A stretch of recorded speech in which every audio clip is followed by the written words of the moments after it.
It's Monday, November 10th, 2025. I am at Joel Pearl, the Joel Pearl on Blue Sky, and it's time to get in the weeds. A marvelous Monday, a snowy Monday in the city of Toronto, and I'm very upset about it. Shouldn't be this early, Jeremy. It's only the 10th of November. We don't get snow this early in Toronto. Oh. I hate it. We have snow as well, so I'm not I'm not sympathetic towards you because we also have snow. Well, for all we know, it'll all be gone in the next 3 days anyway. Yeah, as it should be. Typically works.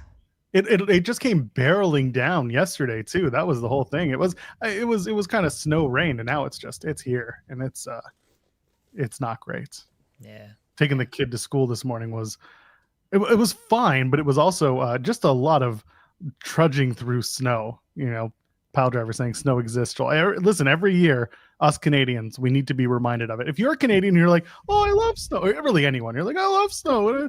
I love every time the first snowfall comes. This is amazing. It's like, you know what? Good for you. You're a sadist, okay? Or masochist. Whichever one you want. You're both. You suck, okay?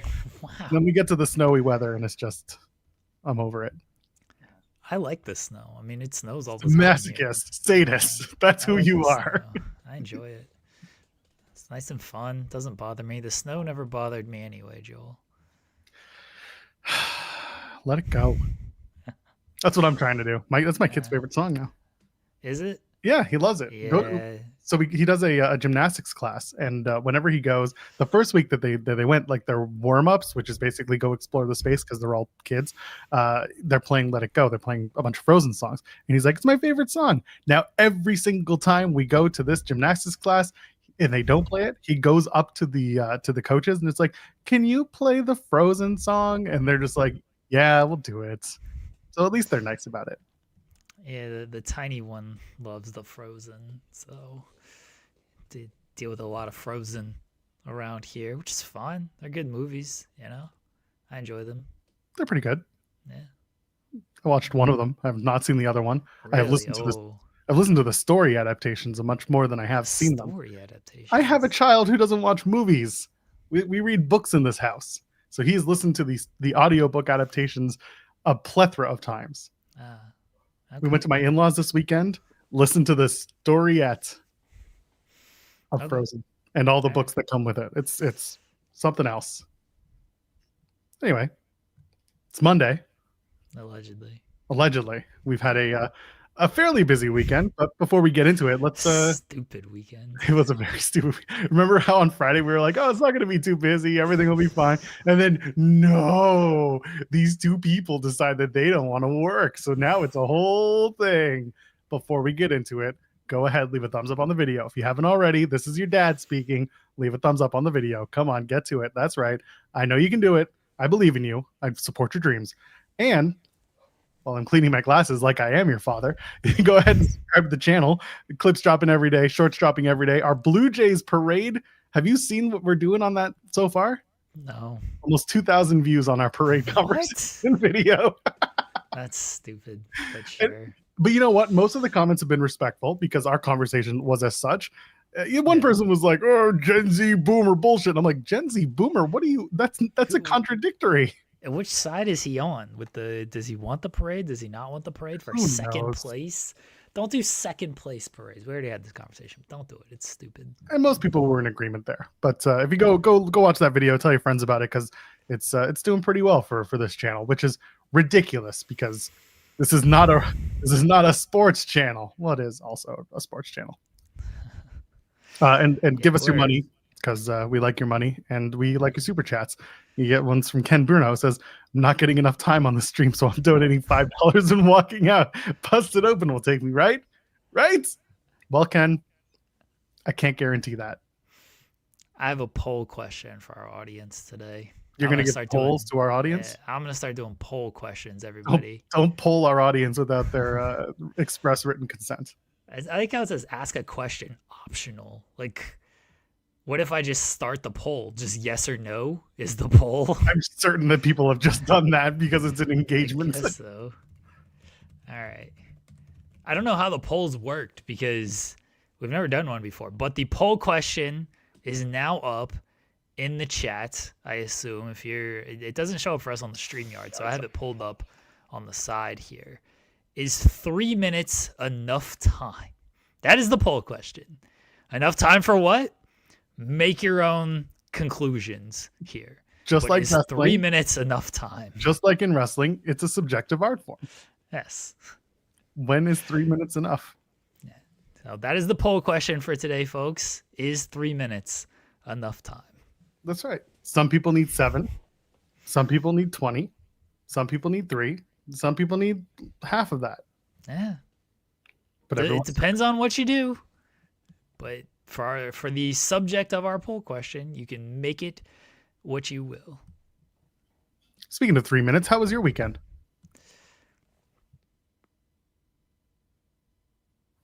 I mean, I assume you had at least 3 minutes of freedom given all the news and shows you had to cover. I didn't have any 3 minutes of freedom. Are you kidding me? I mean, like, I figure if you go to the bathroom, that's like 3 minutes where you can just be on your phone and no one's going to bother you, hopefully. Still stuff no one's going to bother me. I don't know. Wish. I guess true. The cat probably follows you in. The cat 100% follows me in, man. Yep. Like that cat lives in our bathroom. My weekend was fine, you know? Like, did stuff, did work as typically done. Folks, I collected the clips for Mr. Elegance. I have, what do I have, Joel? Like 9 clips for this thing? 9 or 10 because we've got some extras to add in, but it's there. Yeah, I got like 9 clips. We're going to do the read potentially live today. I've also thought of other ways because I thought about doing wardrobe changes for this things, and I'm not going to do like a wardrobe change live on air, like multiple wardrobe changes. I guess I could just like step away and then come back and everything to do this live read. But then I feel like that's more work for you to like clip it up and stuff. Am I gonna do all that? So I'll probably do a post show like live or the read for it. Then we add the clips, and then apparently Steve Macklin may or may not have endorsed me for Mr. Elegance. So real quick, we'll talk a little bit more about Northern Crown. I was there last night. They had a great show at Blood Brothers Brewery. Thank you again to Northern Crown. They've always been very hospitable and they've always been very cool. And so they welcomed me in to watch the show, cover the show.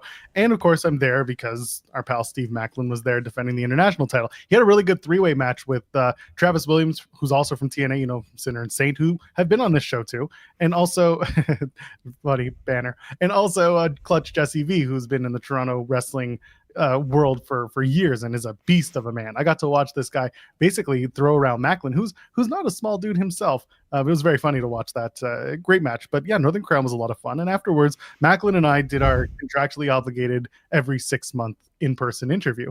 We did about 20 minutes. And in that, I did ask him about Mr. Elegance.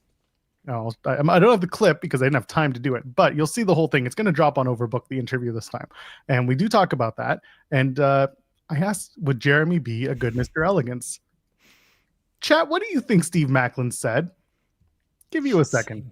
Nice things. But before I tell you what he said about Jeremy, Steve Macklin thinks he should be Mr. Elegance. See, this is where I got heat with Macklin. Macklin's already got a contract. He's already got a job here. Why is he trying to take jobs from other white people? That's not right, Steve Macklin. Let other white males get jobs in this industry. Have you considered that maybe he is at the tail end of his contract, and because he gets a 1 year as Mr. Elegance, this is a great way for him to reestablish a character in TNA wrestling? He's going to have options. Boy, howdy. Here. I don't have any options. It's Mr. Elegance for me or nothing.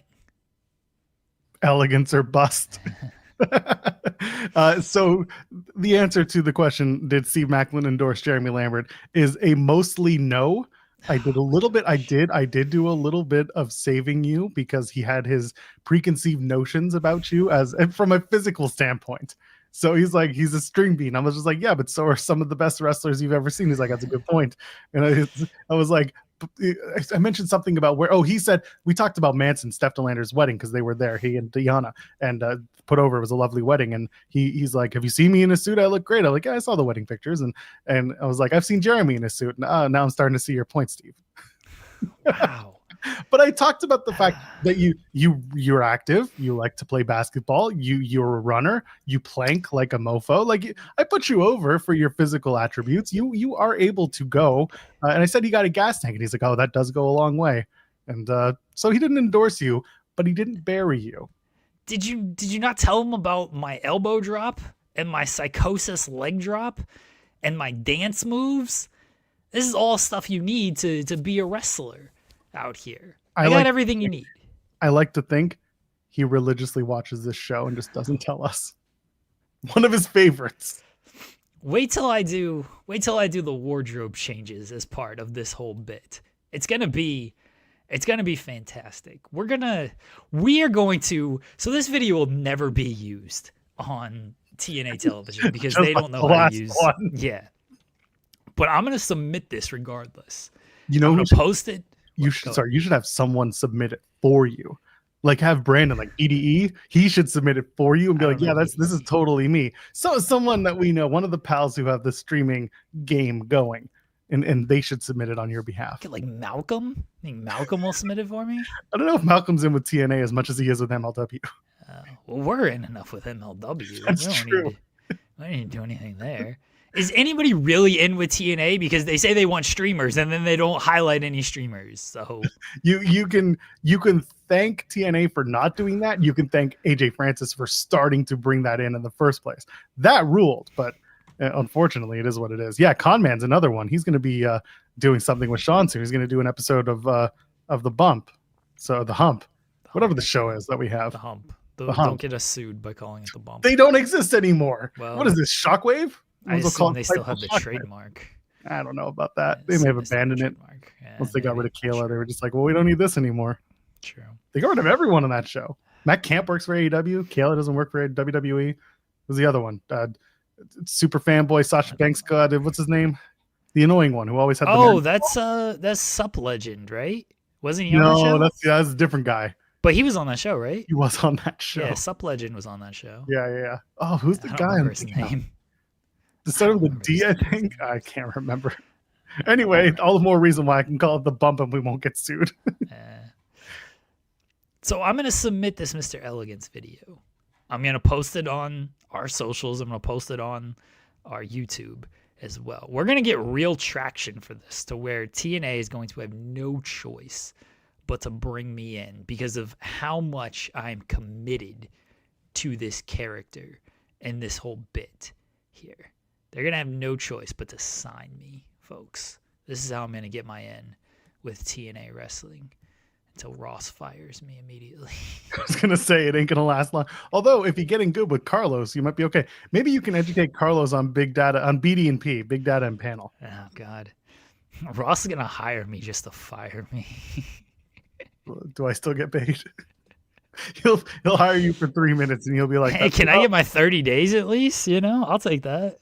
Just chill for 30 days. They only pay you 30 minutes. I'm sorry. That's unfortunate.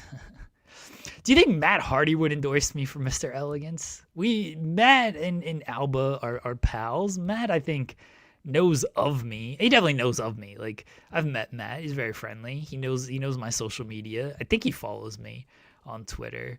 He liked my video, my elbow drop video. It was very kind. I'm gonna text Alba, be like, will Matt Hardy endorse me for Mr. Elegance? I see nothing wrong with this idea. Yeah.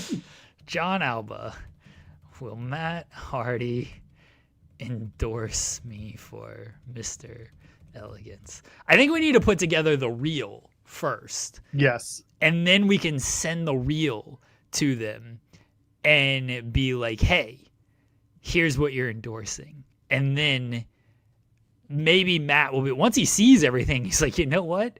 This is pretty okay. I don't know what we're actually looking for, but given that it's the Elegance brand, like, this guy might actually work out. So Matt might actually be like okay with this bit. Matt does a bunch of silly shit. Oh, he Matt does. would love this stuff. You know what you need to do? You need to send that text to John Alba, and when you get the immediate reply, "What the hell is the elegance brand?" you need to educate him on elegance. He's not messaging me back yet. We'll see if we get an answer. He's tweeting, show. and he just tweeted. Of 5 course, minutes he's ago. tweeting. He's promoting the show. He's of course tweeting. He can't text back anybody, but of course he's tweeting. That's fine. We're gonna put together get a this great package for you. We're gonna do it. I'm gonna be able to do this this Mr. Elegance. I'm gonna record it later on this afternoon after this show. I'm going to do all my wardrobe changes, and we're gonna piece together this video, and it's gonna be fantastic. Ken said earlier that he's going to Raw next week, That's and he's going to bring a sign because he's front row hard cam. Oh. Jeremy from Mr. Elegance says he's debating it. I don't think you need to debate it. I think you need to do it. Nobody's going to take that sign away. People have put some pretty egregious stuff on signs that haven't been touched. This is pretty tame. If anything, people will be confused, but they certainly won't think this is a problem. No, the people aren't going to know what the hell this is. Are you on Raw and MSG, Ken? That's fun. Hopefully it's a good show. Hopefully it doesn't end with a DQ. Maybe we'll review it. We'll see. Their booking's been so lazy lately. So because I've been so offline, I watched SmackDown on Saturday night, and I caught up on Collision. So I watched SmackDown, and then I watched Collision. And by the midway through Collision, I came to the realization, oh, SmackDown ended in a DQ. That means we're probably not going to talk about it. Oh well. Chelsea Green's the new U.S. Women's Champion, which rules. We talked about that on Friday being a possibility, and just here it is, a 5-second match. Poor Julia, as everyone is saying, crying into her wads of money. She should be booked better. That's a reality of it. But you can't really be upset about Chelsea Green doing the thing. I can't really be upset about people popping on. Oh yeah, Ryan Papola was the Sasha Stan on the bomb. Well, we have our own Stan here. He's not Stan. His name is Cam. Good morning. You're also muted, so you might want to take care of that. There he is. Yes. How you doing, pal? Hey, it's been too long. Yeah, where you been? Jeremy looks so confused. Oh, I'm not confused. I'm thinking, Cam.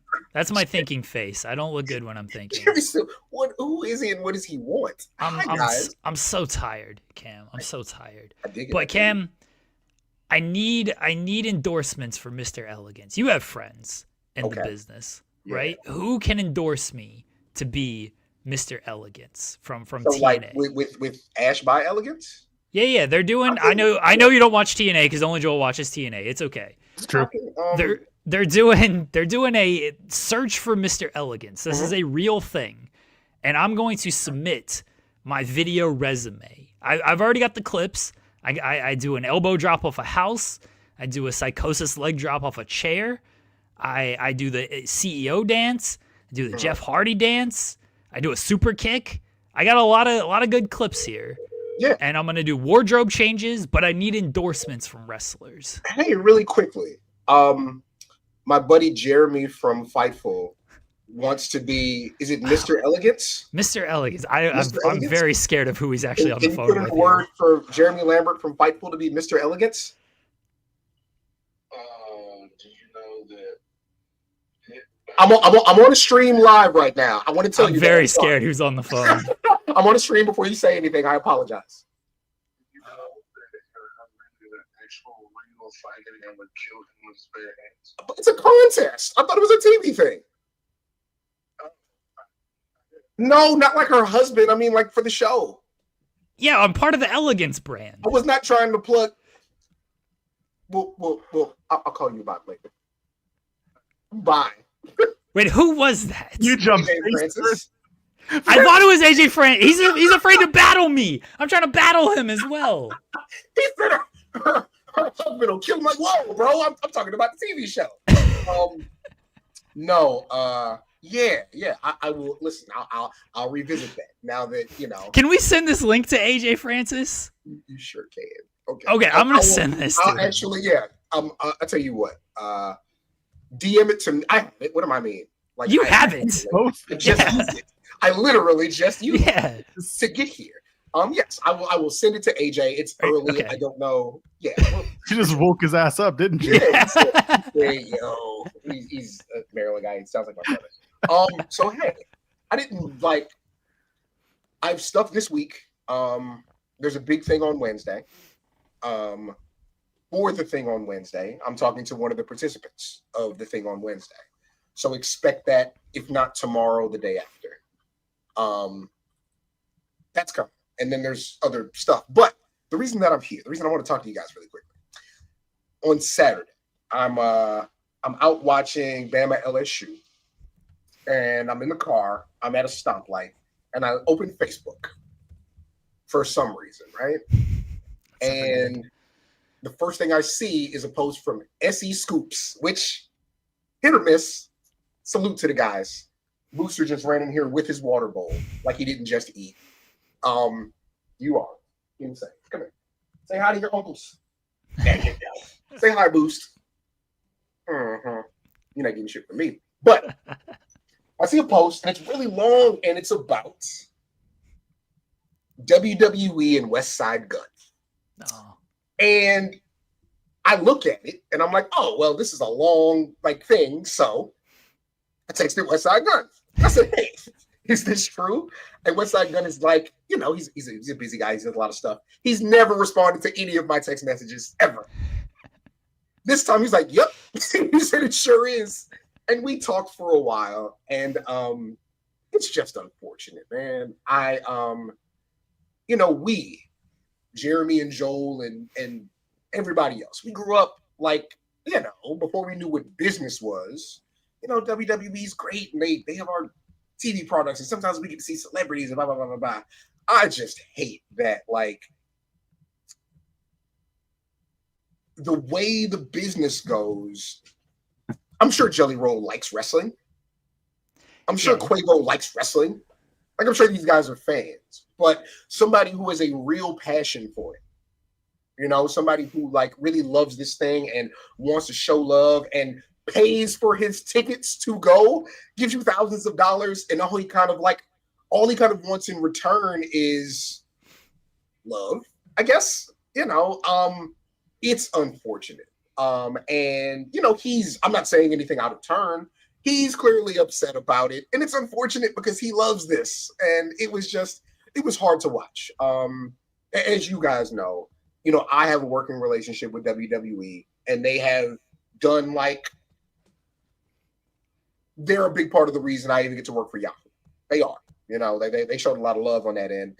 But man, I just really wish that somebody who has a passion for this thing, and somebody who has their own platform, and somebody who is forward thinking, I just wish somebody like that could really be in the fold, as opposed to insert celebrity here, So I think I read the post from West Side Gun. I feel like this Buffalo event was months, years ago. I don't even know if it was even all that recent. Mm-hmm. But he's talked about WWE kind of shunning him over the years.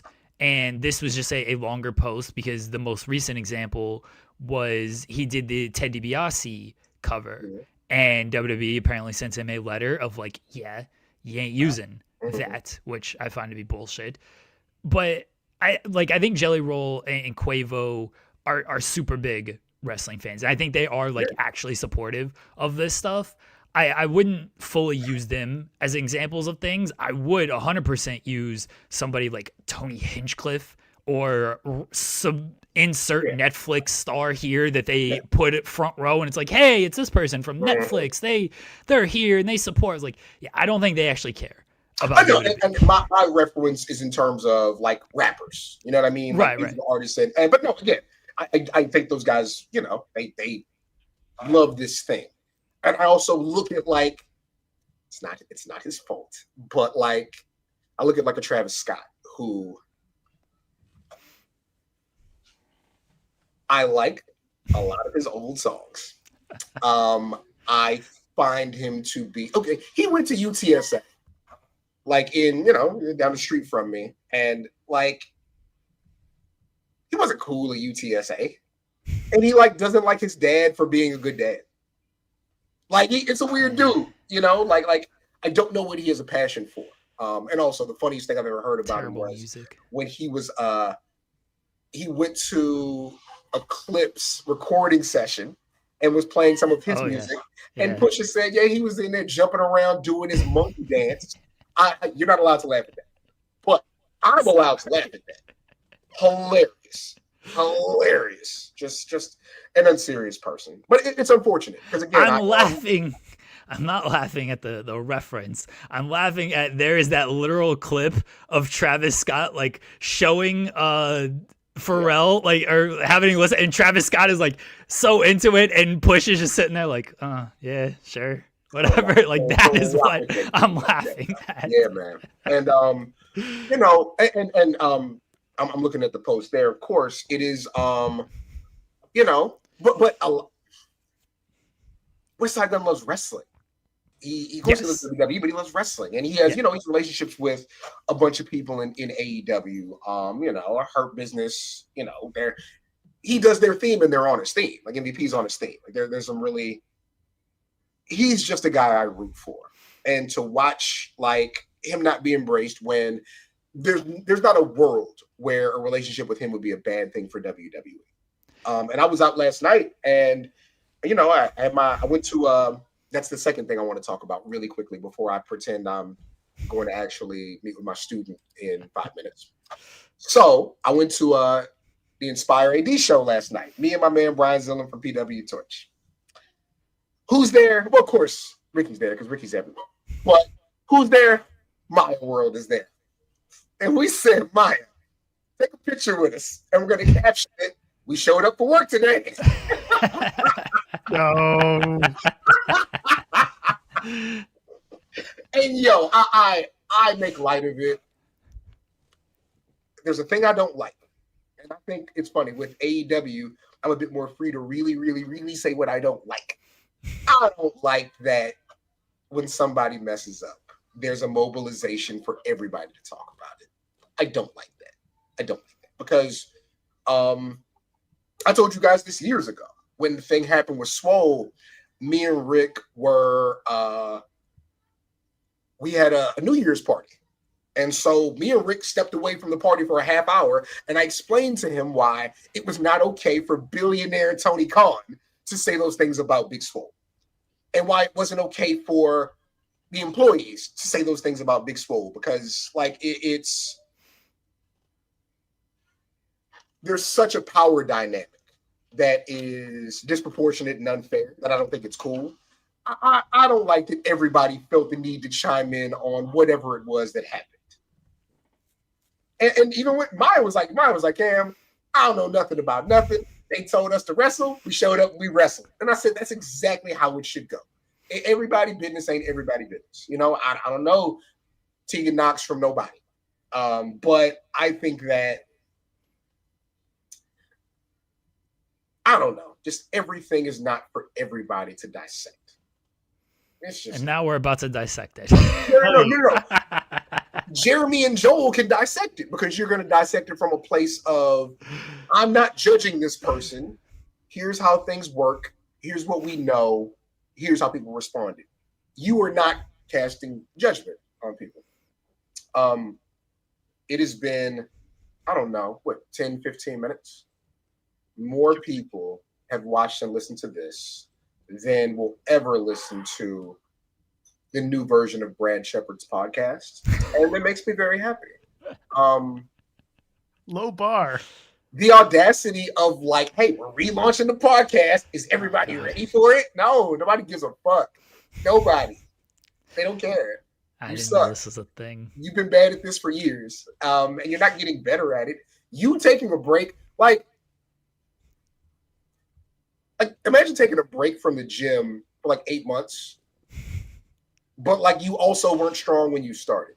Like, just ride the bike, bro. The bike is what you need. This one felt like a shot at me. No knock on people who just ride the bike. Yeah, man. No. Like, just riding the bike is fine, but like, get your cardio. You don't show up back to the gym and put more weight on than you had the first time. No. Come on. You gotta do that. No, the right way to put it is you take 8 months off from the gym, and the first time you go back, it's pizza day, and you eat it. Shout out to Planet Fitness. Say, Cam, don't waste your energy on this. Let me be negative for a little while. Come on, man. I work so hard. I put so much time into the things I do. I have a passion for this thing. Let me be an asshole every now and again. Jesus Christ. Is that what this show does? It makes people assholes? Yeah. But also, Jeremy, somebody threatened to kill you 10 minutes ago. Yeah. Somebody is he here? Where is AJ Francis? Why is he ducking me? I will ask him. But no, my brother's always good to talk to you. I'm going to try to come on. If not early tomorrow, I'm going to try to come on Wednesday. I'm really excited about this thing coming up. Yeah, it should be fun. That blood and guts match is going to be cool. What did I think of last night's episode of Welcome to Dairy? Last night was fine, but boy, they're killing children left and right and over the middle. It's an amazing show. I remember the first episode. I was like, oh, these kids are so sweet. Then I remembered, oh boy, it's the 27-year cycle, and we've never seen these kids in the movies. And boy, they're not gonna make it to the movies. Yeah. Guys, gotta check on my student. Love you to death. Bye, always Ken. Take care. Bring AJ Francis with you next time so I can fight him. Cam's appearance gave me enough time to do the proper 3 box. I saw that. And fix the 3 box when I realized the logos were too high. We're gonna have the sizzle reel by tomorrow to show these wrestlers of like, hey, you should endorse me. And then once we get the sizzle reel in there, then we can tack on the endorsements, and that'll be the official submission to TNA Wrestling. The sizzle reel will be done by tomorrow. Right, Joel? Right, Joel? I should have time tonight to do it, yeah. Okay. All right. I'll record everything after the show today. It shouldn't take me very long. It should be very easy to piece together, too. Add some fancy music. I don't know. Make it I'm adding the cheesiest like That's 80s fine. music. I'm doing that. You know, I've got a vision in my head. Whatever gets like clearance, you know, because I'm posting this on YouTube. So I'm using YouTube's. Yeah, I know how to do it. Yeah. I figured you did. Yeah. All right. I can't get a 2,000 view video just by talking about stuff that people can't monetize on, right? Huh? It's gonna be something. I don't know what it's gonna be, but it's gonna be something. These 2 wrestlers who won't be endorsed now. We should make the endorsement. We'll have you on our show again if you endorse me. We could like the thing is we could probably get some like halfway decent endorsements. I mean, you mentioned Macklin. I actually think AJ Francis, once he actually knows what the hell this whole thing is and he's not trying to kill me, like he actually might endorse me. We could easily get people who like aren't in TNA, but I don't know how well. Oh, I know someone. I know someone from TNA who might endorse you. Oh, I was talking to her last night. She got Jody bright Gray? red hair. That's right. Jody and I were talking. We're gonna we were DM. It's funny. So going back to Northern Crown, I was there last night, and like Northern Crown is basically all of those Toronto wrestlers that have been working the circuit together for the longest time, all working this particular circuit. And like Josh was the senior guy. Josh Alexander was like the senior guy working that circuit, and then he went over to AEW, so he doesn't work there anymore. But like the Von Vertigos, the Gabriel Fuerza, the Jody Threats, Danny Luna was there. She's obviously not Toronto, but she has connections to a lot of these people. Alexia Nicole, some people have seen on AEW. A lot of these talent that are like they came up together, and coincidentally, they've opened a new school, which we talked to Mark Wheeler about, and that was New Wave Wrestling Academy. So there's New Wave in the UK, and then there's New Wave in Toronto. New Wave in Toronto is having their first show November 30th, and we're hoping that Jody's going to come and join us to promote that show and talk about it. So I sent her a DM last night while I was at Northern Crown because I was thinking about her, and I was thinking about how everyone at the show is related to New Wave. And I was like, hey, do you want to come on and talk about it? Steve Argentaro told me that you're looking to get the word out. And she's like, yeah, let me double check my schedule. We'll make it happen. Cool. As I'm doing the Macklin interview, I see bright red hair. And I was just like, oh, son of a bitch. And I couldn't say hi because we were in the middle of an interview. And like Macklin and I went 20 minutes with people kind of walking around behind us. And it was just a very funny moment. But the plan is to have Jody, and I'm sure she'll endorse you. Well, we got to get it sooner rather than later. I don't know when like submissions end. So I don't think they know either. Yeah, probably not. So like I got to get my submission in though. You know what I mean? So What if you're a late submission and they decide that they're going to award 2 contracts and you are undeniable?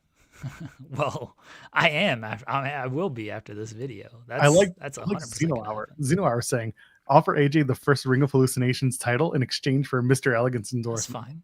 But it's got to come with money because that's all he wants. Yeah. So you got to give him first class accommodation for everything. Yeah. Well, we don't really do championships anyway. We do drugs and money, so we'll be all You right. be right into the money part. I'm not going to talk about drugs because I'm not going to say stuff that ain't true about AJ Francis. But the money, I know. feel like we can do marijuana. I don't think AJ Francis is That should be hiding the fine. fact that he's probably smoking weed. Yeah, no, listen. To some people, that's not a drug. That's just fun time. Fair. So I get it. But I mean, listen, alcohol is also a drug in many ways. If it has addictive qualities, then yes, you can consider it a drug. I don't know if pot's really considered an addictive. Anyway, it doesn't matter. I don't care. Do what you do. Just do it responsibly. That's all I care about. Let's get a couple super chats, shall we? Okay. Gordon Windfall saying 3 minutes. Nah, 2 minutes to get the job done. That's true. I've seen squash matches that go 2 minutes, right? That's what we're talking about. Yeah. It's all about squash. Whatever you want it to be. It's whatever you want it to be. I've seen people run across the street in 2 minutes when all they needed was 90 seconds. It does happen. Louis sent some money for the dog. And for the dogs, do you mean for the dog or for the dogs? Like, what are we talking about? I assume it was for Cam's dog. Nathan McKinnon. It's for Nathan McKinnon, the Nathan. dog. Okay, great. Volley saying, man, I had a great weekend off from everything to go see Stephen Wilson. Shout out to Stephen Wilson. Yeah, from Porcupine Tree. He was a great prog rock man, Porcupine Tree. Anyway, Okay. Steve Wilson has done some incredible work. I hope you had a good time at that show because I'm sure you did. What's with the 3-minute warning? Well, Volley, take of it what you will. Yeah. It That's is what you want it to be about. Okay? Yeah, it's not about match times. It's not about anything. It's whatever you want. It is what you want it to be about. I love Peter in the chat saying Uno might want to do an interview with us about Mystery in the UK. They know that we mess with Mystery. They love us. We love them. I've talked to Uno a few times now. Maybe we'll do a stream interview with one of them going up against the UK show. Hattie, who works with them, does a lot of their booking, so I'll work with them. Anyway, so Northern Crown was... Evil Uno endorse me. Oh, will Evil Uno endorse you? Again, I feel like we could get a fair amount of endorse. We're not gonna pay Cameo people to endorse me. Like, we got enough friends or acquaintances in this business to where we don't have to drop money on it. Like, I feel like I could legitimately message someone like Dijak right now and he would do some endorsement for us. Honestly, like, again, we have enough connections to where they would probably film a 30-second video of just, I don't even need it to be something long. It just be like, I'm Donovan Dijak and I endorse Jeremy Lambert for Mr. Elegance. That's it. That's all I need, and I'll just tack on all of those. You should get Dixie. I love this. Get Dixie to do it. Ooh, could you imagine? Could you tweet Dixie? She's I bet, you know what? I bet I could actually get Angelina Love because she was just on Spotlight with her and Fodder. They love us. I bet. Oh, an Angelina Love endorsement would go a long way. That would go a long way. Oh, all right. Let me message Fodder. We're doing so much work for something that is absolutely incredibly not going to happen. We'd love to have Adam Cole, by the way. There are a lot of wrestlers that we'd love to have on the show. They're always welcome. It's just whether or not they wake up on time to do the show and if they'll get cleared by their respective PR companies, which honestly, like, the full transparency, TNA is the only one that really gives a shit about it. So, like, if a WWE wrestler wanted to be on and they cleared it, then we could do it. If AEW, same thing. We're pretty cool because, like Cam said, when we talk about things, we take it from an approach of, we respect the approach and we don't just bury it all the time. We just make jokes. We do make jokes. Why are you being so mean, Pile Driver Finisher? What happened to you this weekend? Why can't they love us? Her last name is literally, not literally, but her wrestling last name is literally Love. Yeah, now it's Fodder. They're married. God, get love it right. us. They are super nice people. And they like us enough to where they do our show fairly regularly, so I don't know about Love either. Gosh, Pile Driver Finisher. He's mad about this title situation still, isn't he? That's right. Oh man. So Northern Crown. Great show. I do highly recommend it if you're in Toronto, you get a chance to go. It's a packed house, which is very fun. And on top of it, so I got to tell you, Jeremy, I saw the best fans bring the weapons match I have ever witnessed in my entire life, and you would have enjoyed it too. Because you know who was a part of it?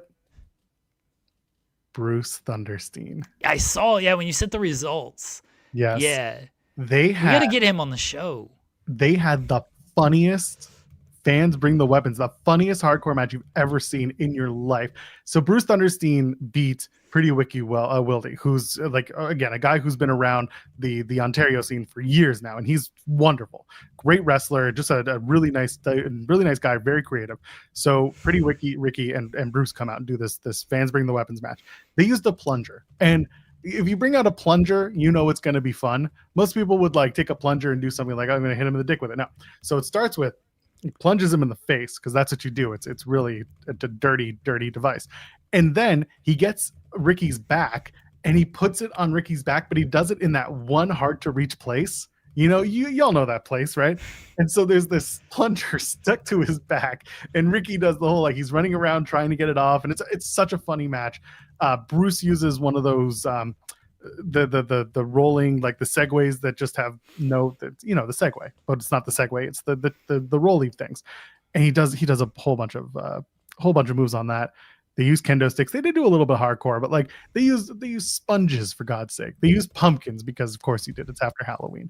It's a funny comedy match. At one point, Pretty Ricky goes out to the audience and proposes to one of the owners of Northern Crown, to his mom, because he said, if I can't get a title shot here, I'm going to marry into Northern Crown ownership.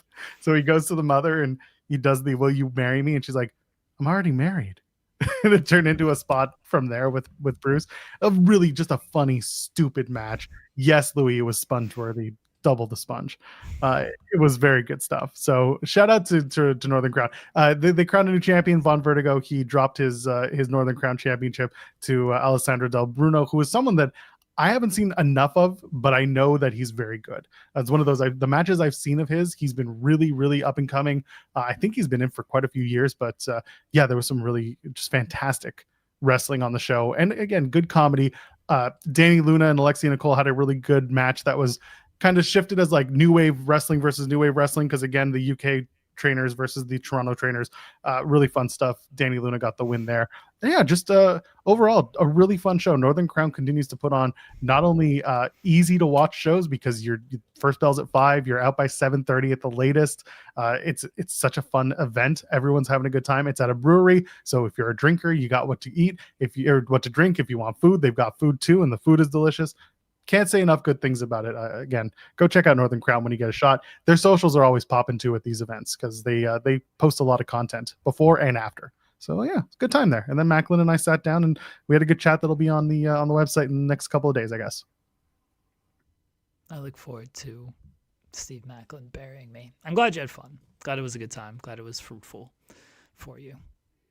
Yeah, overall made for a nice Sunday evening. I was so hungry afterwards, man. But if you want good wrestling, the best indies are the ones that give you a little bit of everything, because it is a variety show. And wrestling, I say it all the time, is a variety show, from the top companies to all the way down to whatever you watch, at your local VA, whatever it is. These people bust their butts. Where you can find Northern Crown, they usually post all that stuff on their socials, and you can get information as to where to find the shows after they've cut it and edited it together. I think they run IWTV before? Can't remember. I'm not sure. But regardless, if you go and you find it, you'll see them.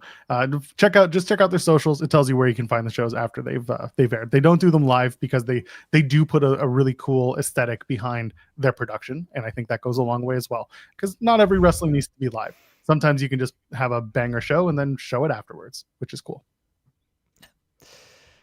Speaking of independent wrestling, there was a lot of chatter about the indies this past weekend, because Deadlock Pro Wrestling announced that they were going to run their anniversary show in December, and then they were going to run one show in Japan in 2026, and then they would be on a hiatus for the foreseeable future. And a lot of people commented on, the death of the independent wrestling scene, because Deadlock has become a very important staple in the independent scene. We just had Eric Stevens on the show last week, and he talked about how Deadlock was almost a spiritual successor to Ring of Honor. Dominic Garrini has said very similar things. We've had a lot of people who have worked for Deadlock on the show, and they have nothing but praise for it. If you've watched a Deadlock show, there was a care and a real care and a real love and a real passion that went into the shows and producing the shows and making sure they looked professional and making sure everyone acted professionally. And, it was definitely one of the independent promotions that you needed to pay attention to. It was an independent promotion that got a lot of buzz for all the right reasons, honestly. And it's very unfortunate that they are shutting down. I know Prestige is also shutting down. Prestige was a big company on the West Coast doing very good things, similar to Deadlock, where it was a very professional atmosphere, and they did have a lot of top talent on these shows. I know there's a lot of, again, chatter about the death of independent wrestling and everything. Do I think the indies are going to fully die? No. There's so many independent promotions out there. There's always new ones that are popping up and will continue to pop up. So in that sense, it's probably just never going to die. Even when it looks at its worst, there's still something out there. GCW will still be running and everything. But do I think it's in a healthy spot right now? Also, no. I don't think there is I don't think there's a whole lot going on the independents outside. There's some really great wrestlers out there, obviously, but I don't know if there's a whole lot going on that you feel the need to pay attention to. Unfortunately, there might be a great match. There's obviously, some really great matches out there. A lot of companies can put together really great one-on-one matches, but what is something that you're oh, this stands out as being different than everybody else? And there's not a whole lot that's there nowadays. And part of it is there is so much of it. And that's why I don't think it's going to die, because there is so much of it. You go to Triller, you go to IWTV, people run on YouTube, people have their own streaming services. You can find something that is for you easily, very easily. It's all very accessible. And that's almost a double-edged sword, because there is so much of it that nothing really stands out at this point. Back in the day, you had ROH that stood out because it was top-tier wrestling that you weren't going to see in WWE. You had PWG stand out because it had a little bit more of a comical aspect to it, on top of being really good wrestling. And the type of comedy that, again, you weren't going to see really as much in ROH. So those promotions were able to stand out in that way. And nowadays, everybody kind of does a little bit of everything. You can watch great wrestling weekly on AEW. WWE satisfies a very large portion of the audience with what they do. So there's just not a lot, or certainly as much, to feel like it's standing out or it's above anything else. And that's very unfortunate, but that's just how it is nowadays with so much going on. Again, I don't think it's dying or anything. You can throw a search for something, you can find a great wrestling match that you would want to watch. But I will take Joey Janela's comments on this, because if there's anybody who's plugged in to the world of independent wrestling, it is Joey Janela. And when he was asked about indie wrestling and the outlook in the future, he simply said bleak. And if anybody's going to know what the landscape of indie wrestling is, it would be Joey Janela. It is really strange, because first of all, I agree with everything that you've put out there so far, and it does suck to see Deadlock go away, at least for the time being. I do hope they come back, because like you said, the amount of detail and attention and love that they've put into their product is absolutely warranting of people's time. I wish more people would put their time and money towards stuff like this. But at the same time, it's really tough when there is a oversaturation of wrestling out there. There's just an oversaturation of content out there, and you're expecting people to pick and choose based on that. Not everyone has money. That's another big part of it. Is we're in a situation, even us at Fightful, like it's something that we talk about all the time, is how do we maximize value when the reality is we may very well be upping prices on select soon, not by a lot, but enough that like we got to continue paying at a reasonable rate to our staff, but also expecting to be able to produce what we produce. And that's a different scale than paying wrestlers to come and work and fill a house and do a one-time event versus what is a running organization like what we have here at Fightful. It does suck.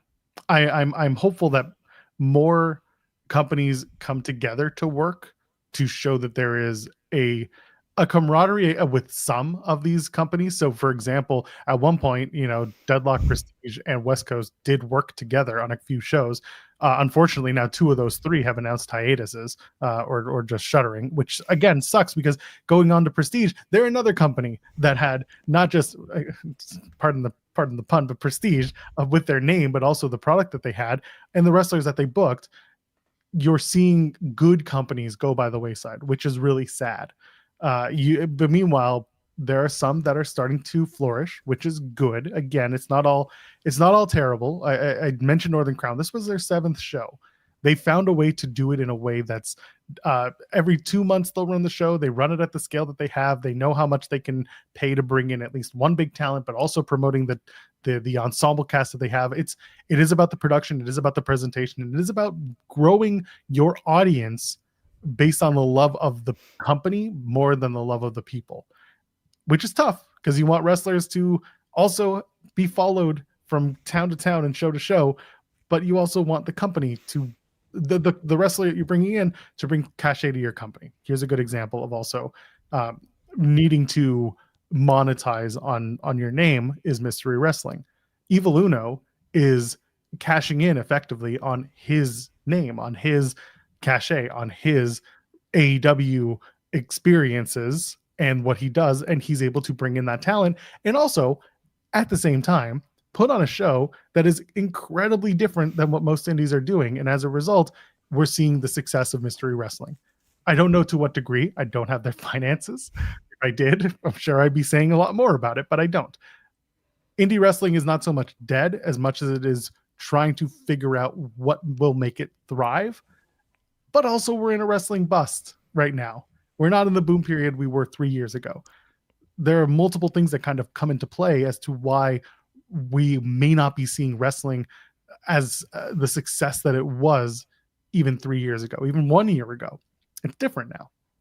Sucks to see good companies go. I hope they come back, but I'm also fully aware that there are other companies that are willing to take up the mantle and hopefully thrive with these other companies starting to go, take a hiatus or go away or wait until someone with money comes by and says, hey, let's do this. Let's do this. Your vision, my money. That's sometimes how wrestling goes. Someone takes a chance. It's also just very difficult to break through at this point. I mean, WWE goes so hard on like the NIL stars, and you got to go through like LFG and everything. Like Javon Evans is a rare case of, hey, this guy, and he was in DPW. Hey, this guy is doing really well on the indies, got signed up, and he got signed up very quickly. I mean, he's still only in his early 20s. And then now he's on NXT and he's doing really well in NXT. Javon Evans is the exception, not the rule. Because for every Javon Evans, there is a guy like Jordan Oliver out there who's been, or Alec Price, who's been grinding away for years and probably should have been on television years ago, Adam Priest. And they just continue to work and they continue to hone their craft and everything. Unfortunately, Adam Priest is starting to now get a little bit of a shot. I don't know when it'll happen for a guy like Jordan or a guy like Alec, but it might be another couple of years. And it's just so difficult because WWE has so many different avenues they're looking at, and they've clearly put more of a focus on like the NIL avenue when it comes to these things. AEW obviously does a lot of scouting on independents and they bring people in for ROH and everything. But even if you get brought in there, like how long is it going to take you to get to a serviceable spot on the card? And I know we're about to have a conversation about Nixon and Miranda because it's a similar topic where it comes to, hey, maximize your minutes, do your job. You never know what could come out of it. But like, how long is that going to take you to actually get there? You know, for men, certainly it's going to take a little bit longer because there's just so many talented people on the men's side.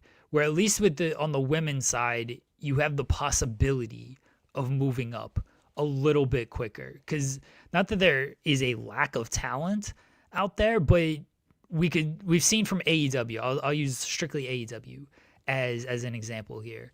Alex Windsor, it didn't feel like she was on the indies for super long, you know, the UK indies. Maybe she was, but as far as like being hot on the indies, like it didn't feel like she was there for super long. Queen Aminata, she moved up and progressed very quickly.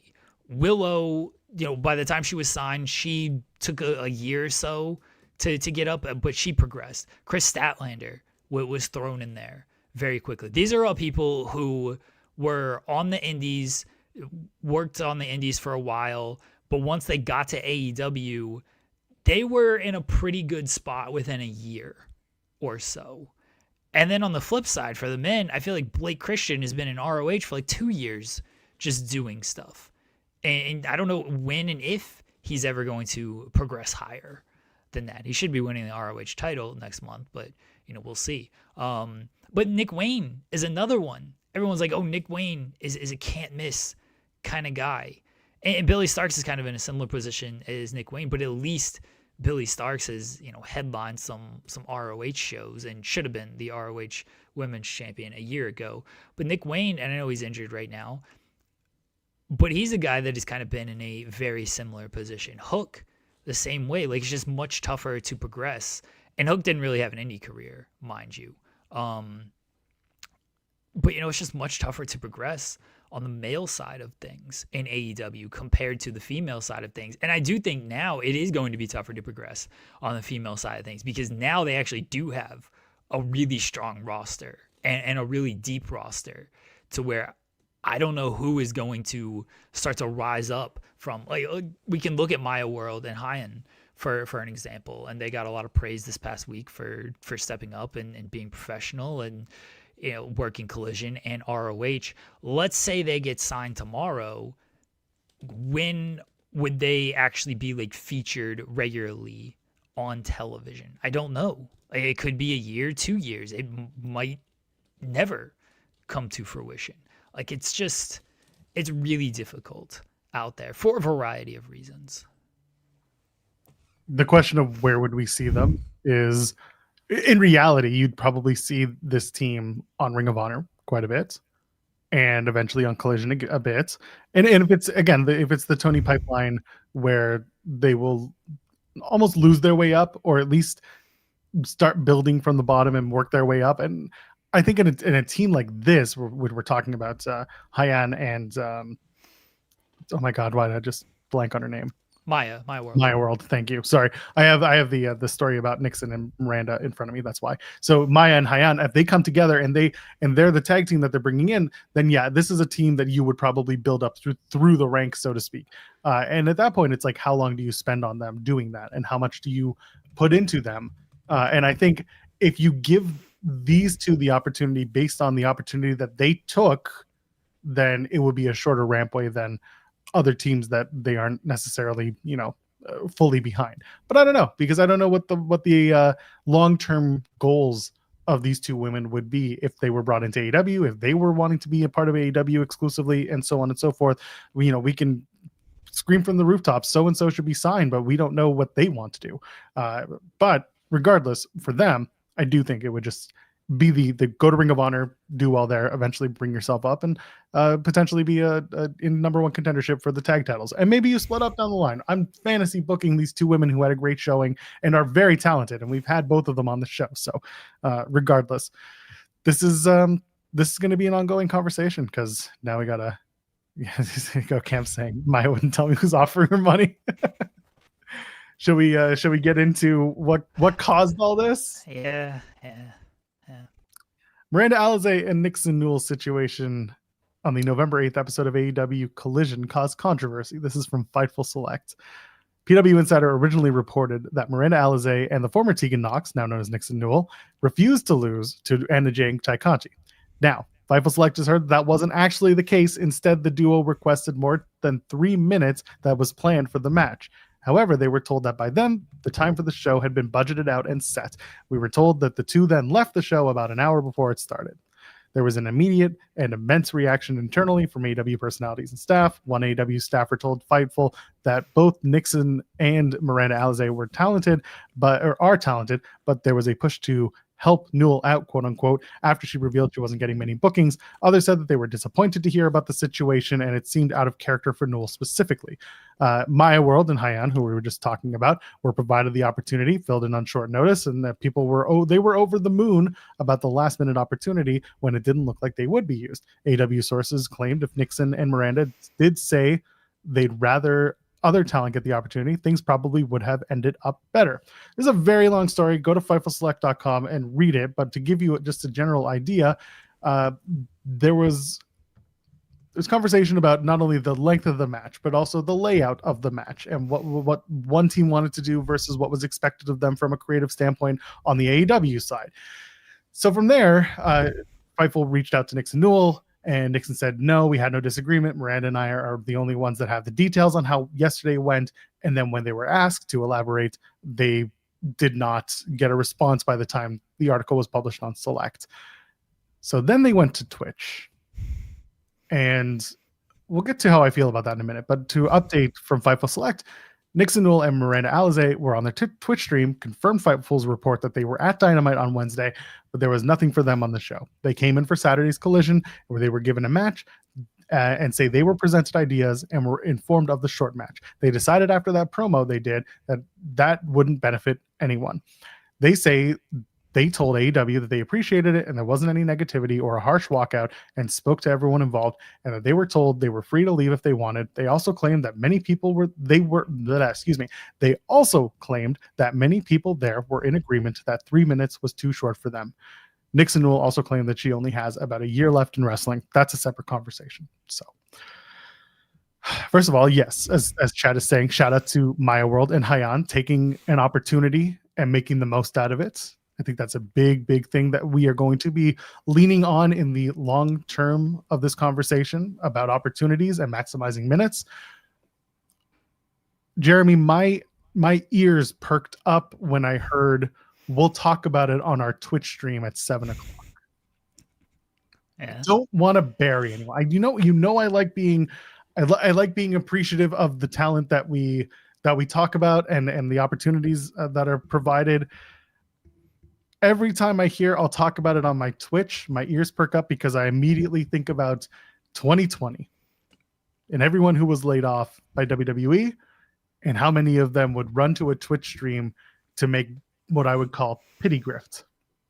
And that's a lot of money because people would take the wrestlers completely at their word and support them no matter what. And as a result, they would give all of their money, and that would be, they would run away being like, yeah, I told you. And that makes me really upset because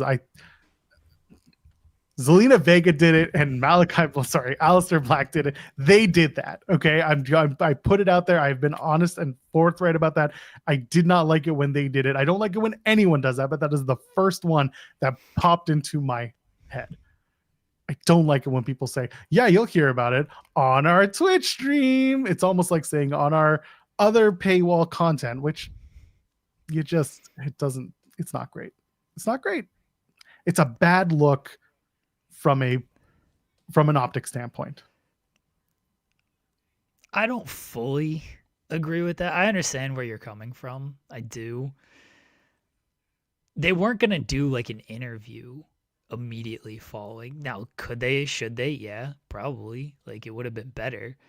But like doing it on Twitch, it allows them to get it out there quicker. Now, it's obviously going to be a little bit one-sided because you're on Twitch, nobody's pushing back. you can answer chat questions at your own will. Like, you don't have to respond to any potential pushback in the chat. Most of the people on the Twitch and in the chat are probably supporting you anyway. So I don't mind that they went on Twitch. I actually don't think it's like that great of a platform if you want to get your stuff out there. Truthfully, I mean, Henry's saying they're gonna be all busted open later this week. Good. I was about to ask, is that a joke or is that because we make that joke a lot? Oh, Because it's anti AEW and it's busted open. So I was about to ask Henry, is that a joke or is that something they've said? okay. All right. Sorry. Yeah, I realized that could be a joke now that you mention it. Regardless, like I don't think Twitch is like the greatest. Oh, okay, it's a joke. It was a joke. Okay. But you know what? It's entirely possible that they would go on Busted Open to talk about it because fair play to them. They are the largest of they're a larger platform when it comes to this game. Yeah. We're pretty big, but you know. But I don't think that Twitch is like, again, this like great platform to get the information out. Like, I'm not trying to view shame here. God knows I'm not in a position to do that. 699 views on this broadcast last night. That is less than what they did on previous streams. I was watching live. There was maybe like 100 people watching live. This was not some big thing of like, oh, the whole world is tuning in for this. They're not, no knock on them.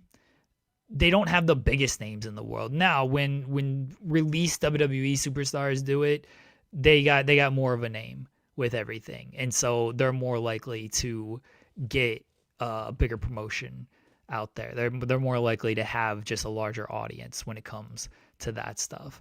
They're not huge names with anything. I don't know what their audience is in general. I mean, Nixon has less than 9,000 followers on Twitch. It's not really the biggest platform for them to get this out. I think the reason for this is largely that they could just say what they wanted to say without the pushback immediately. Because you know there's more questions than answers when it comes to this stuff. And you don't have to answer anything when you're just on Twitch and you can respond to what you want to respond to. Whereas if you are on this show or Busted Open or literally any interview that you might do, you're going to get pushback. You're going to get a follow-up question to things. And that's when it becomes more difficult.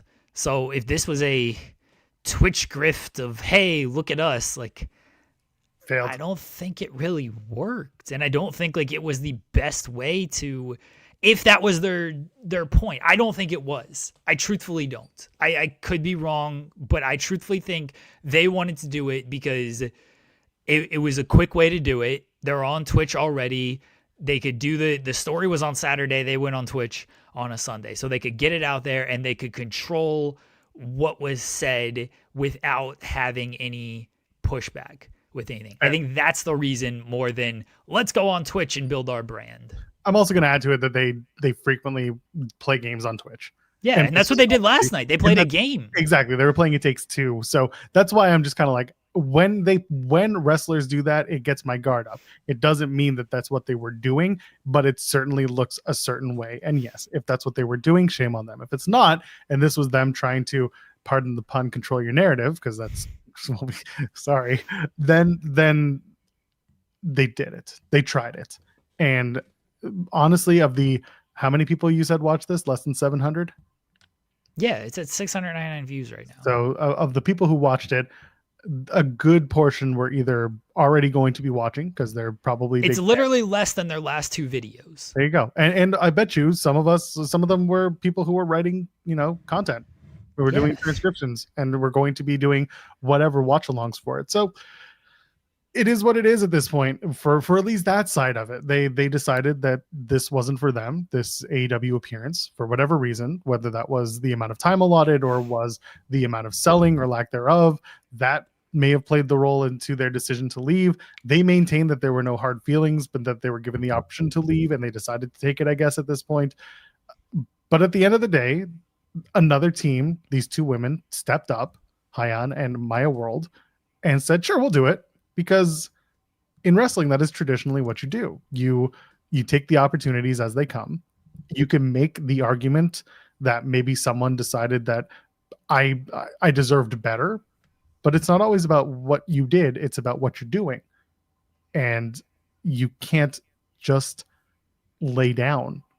Well, I mean, in this match, you're supposed to at the end of it, but you can't just, there should be some creative pushback from wrestler to wrestler. There should be some creativity. You should be able to get your ideas off.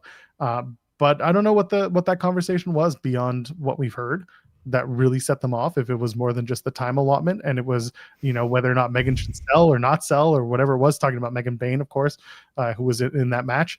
That's another part of it. So I don't know what their expectations were coming into this match. They were clearly wanting the Ty J match, and that got tossed around. And again, I talked about this last week when we randomly realized, like, oh, why are they facing Megan Bain and Marina Shafir? And it's like, yes, you could have picked another tag team. You could have, but you had them there. They are they're a credible tag team in the eyes of many. And also, Megan Bain and Marina Shafir got put into an unenviable situation where Megan's tag team partner was out of the tournament, and you had to do something to make Marina and Megan feel like a cohesive unit. They had to show the story of them getting together and what they can do to build them as a team. For me, it could have been, I originally, when I read the spoiler, I was like, this makes no sense. And then I realized, no, it makes perfect sense because you're trying to set this up. And that's it turned out to be a good match and a good time. Clearly not everyone was happy with the match. Going back to that match, actually, I'm curious about this. Whose idea, because who were the baby faces, who were the heels in the match? I guess Nixon and Miranda were the baby faces. So if that's the case, from a presentation standpoint, did Nixon think that kissing her girlfriend every single time she got in the ring or did something was going to be a babyface reaction? Or was so now we're going into not the psychology, but like the why did you do it? Why are the cops coming after you? This is just a busy street, you know that. Okay. Everyone's got to come after me.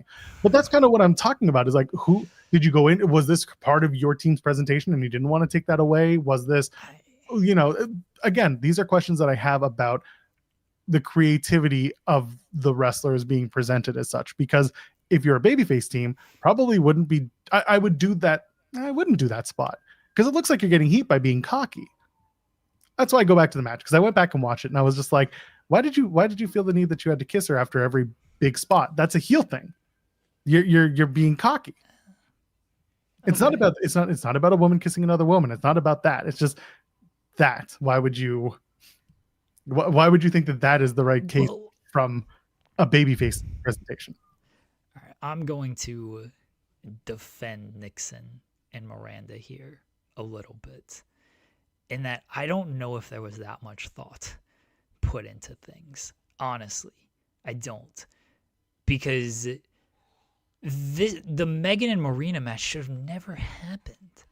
It should have never been booked in the first place. They set up the tag match, or the singles match if you're Joel. They set up the tag match against... It was just Megan Bain wrecking two women. Yeah, that ruled. They set up the tag match between Ty and Anna against Nixon and Miranda. Why did they do the match against Marina and Megan in the first place? That match never made any sense. And then it went 2.5 minutes. Should have been shorter, honestly.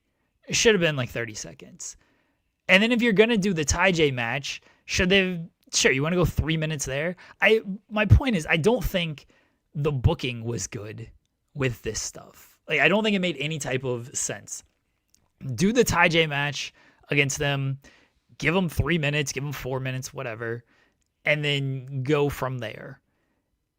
Have Marina and Megan squash somebody else that you didn't get set up with a separate match, because it didn't make any sense to do the Marina Megan match and then do the Ty J match. Or if you're gonna do it that way, you actually and this is going to sound a little bit weird, but I'm trying to think as a booking sense here. If you're going to do it that way, the Marina and Megan match needs to be short. It needs to be 30 seconds. And then the Ty J match can be 3 minutes because it's longer, but it further establishes that Marina and Megan are the dominant team here. So when they face Ty J looks more credible because they last longer, maybe even wins the match. Or Marina and Megan continue to just wreck people, which is also great. But if you have them both the same amount of time, which is effectively what they were, that match went 2.5 minutes. The Ty J match was supposed to go 3 minutes. I don't think anybody actually looks good in that scenario. So I don't think the booking on this was very good. I understand where Nixon and Miranda were coming from of 3 minutes doesn't actually help anybody. Now, would they have done the same thing if that Megan and Marina match never happened at all and they still only got 3 minutes for this and they're like, yeah, that's not going to help anybody. We're out of here. Like, possibly, maybe, I don't know. But I don't think the booking of any of this made any sense. So now look, I'm not saying that as a way to defend, leave the match, don't do what you were there to do type of thing. I don't agree with that portion at all. I don't. I do agree with the fact that this was kind of poorly planned and they have a right to express that this is kind of poorly planned. Now, there's been a lot of things in wrestling that have been poorly planned and people have just like, well, all right, I got to put the gas mask on and go out here and do this segment, you know? Like, that's that. Wait, people, are y'all not listening to my argument here? They don't listen, Jeremy. We know this. They don't listen in general. Why are you putting this on them? The Megan and Marina match should have been 30 seconds, not 2.5 minutes. My argument is that the Megan and Marina match and the Ty J match should not have been the same amount of time. That's my argument, because they effectively were. Yeah. One was 2.5 minutes. This was going to be 3 minutes, which 3 minutes in wrestling is about 2.5 minutes because you got to cut off 30 seconds of that to make sure you're hitting your times. That's my argument here. I do agree Megan and Marina should have won quicker on things. They looked beastly in the 2.5 minute match. If you want that to go 2.5 minutes, then the Ty J match should have been 4 to 5 minutes in that case. I think Marina and Megan should have been a much shorter match than the Ty J match. Ty J match should have been longer. I understand where Nixon and Miranda were coming from with that. Now, would they have been happy if it would have been, hey, you're going to lose to Megan and Marina in 30 seconds, then next week you're going to lose to Ty J and Ty in 3 minutes? Would they have still done the same thing? Possibly. It's very possible they would have done that. And I don't have a defense for that. I'm speaking strictly on what we know happened here. You keep saying 3 minutes, and I swear to God, I'm going to get attacked out of nowhere. My mother's going to show up and just beat the shit out of me. Just like old times. No, makes sense. I'm kidding. I'm kidding. Janela had tweeted out when the report dropped from Sean.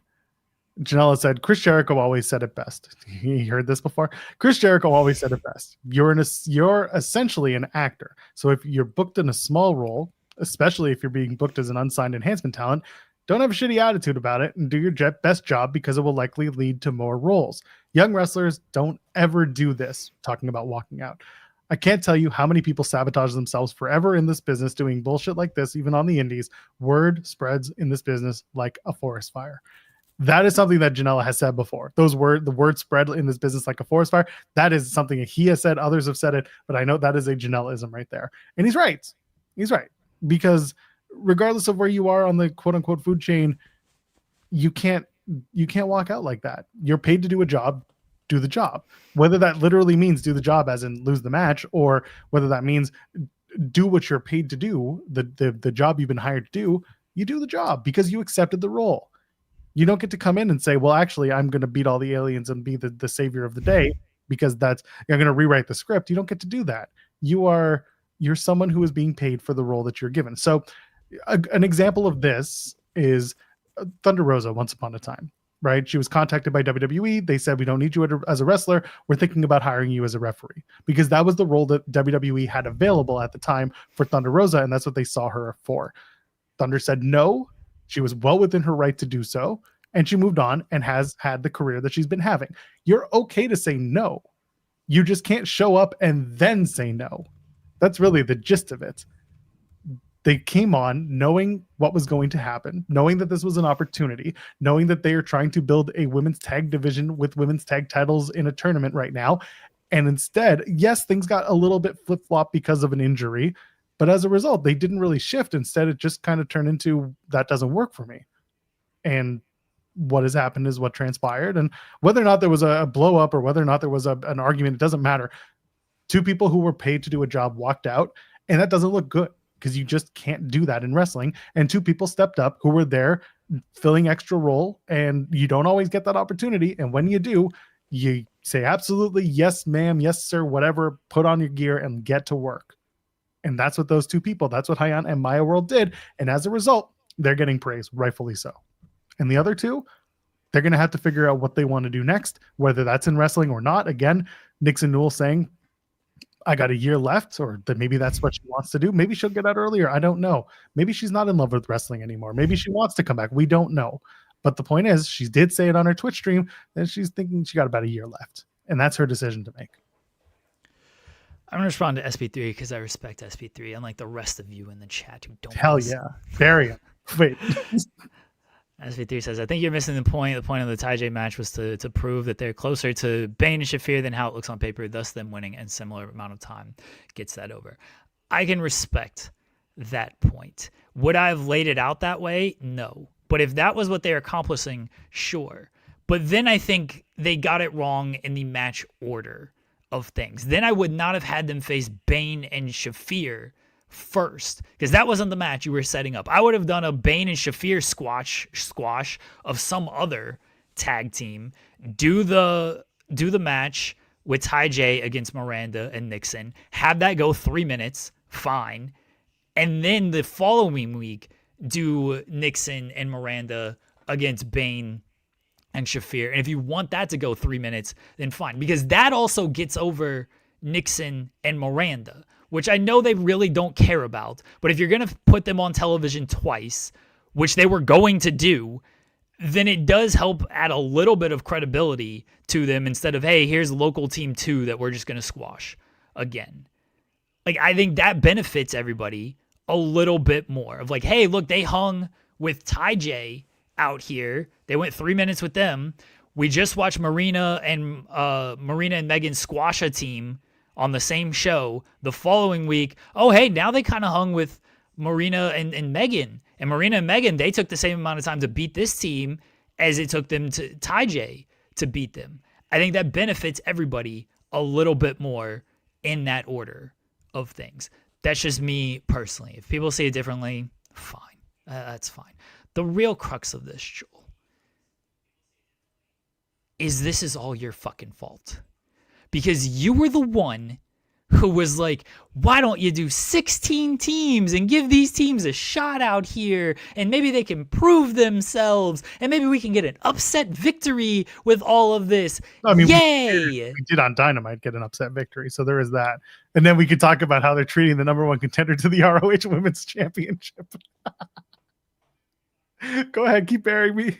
Yay! This is what we get to do out here. And Nixon and Miranda took that personal. And they said, do you see what this guy from Fightful said? He said we should get more of an opportunity. He said we should get an upset victory over here. We should not be squashed. And if we can't get this victory, give me victory or give me a lift ticket to get home.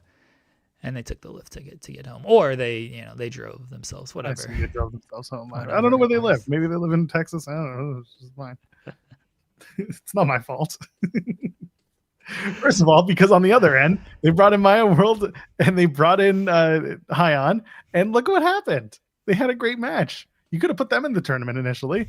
Don't give me this. They could. You know what? Hyon and Maya World could have faced Nixon and Miranda in the first round. They could have beat Maya World and Hyon, moved on, and then they could have lost to Bane and Shafir. We could have been on our way, and then we could have done Bane and Shafir versus Ty J. Who did Ty J beat? Who cares?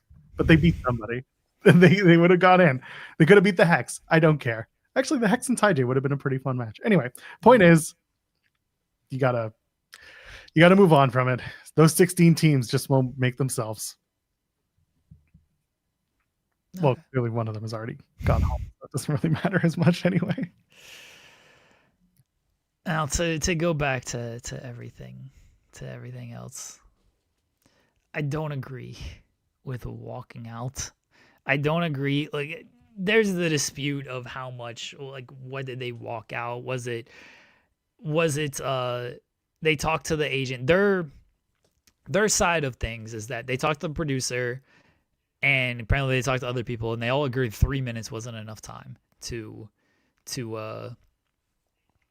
accomplish what they needed to accomplish. And they were like, hey, this maybe just isn't for us. And the producer was like, all right, we talked to the people. If you guys want to leave, you can leave. And they're like, all right, cool. We're out then. If that's how it was handled, okay. I don't see a harm in this. I don't.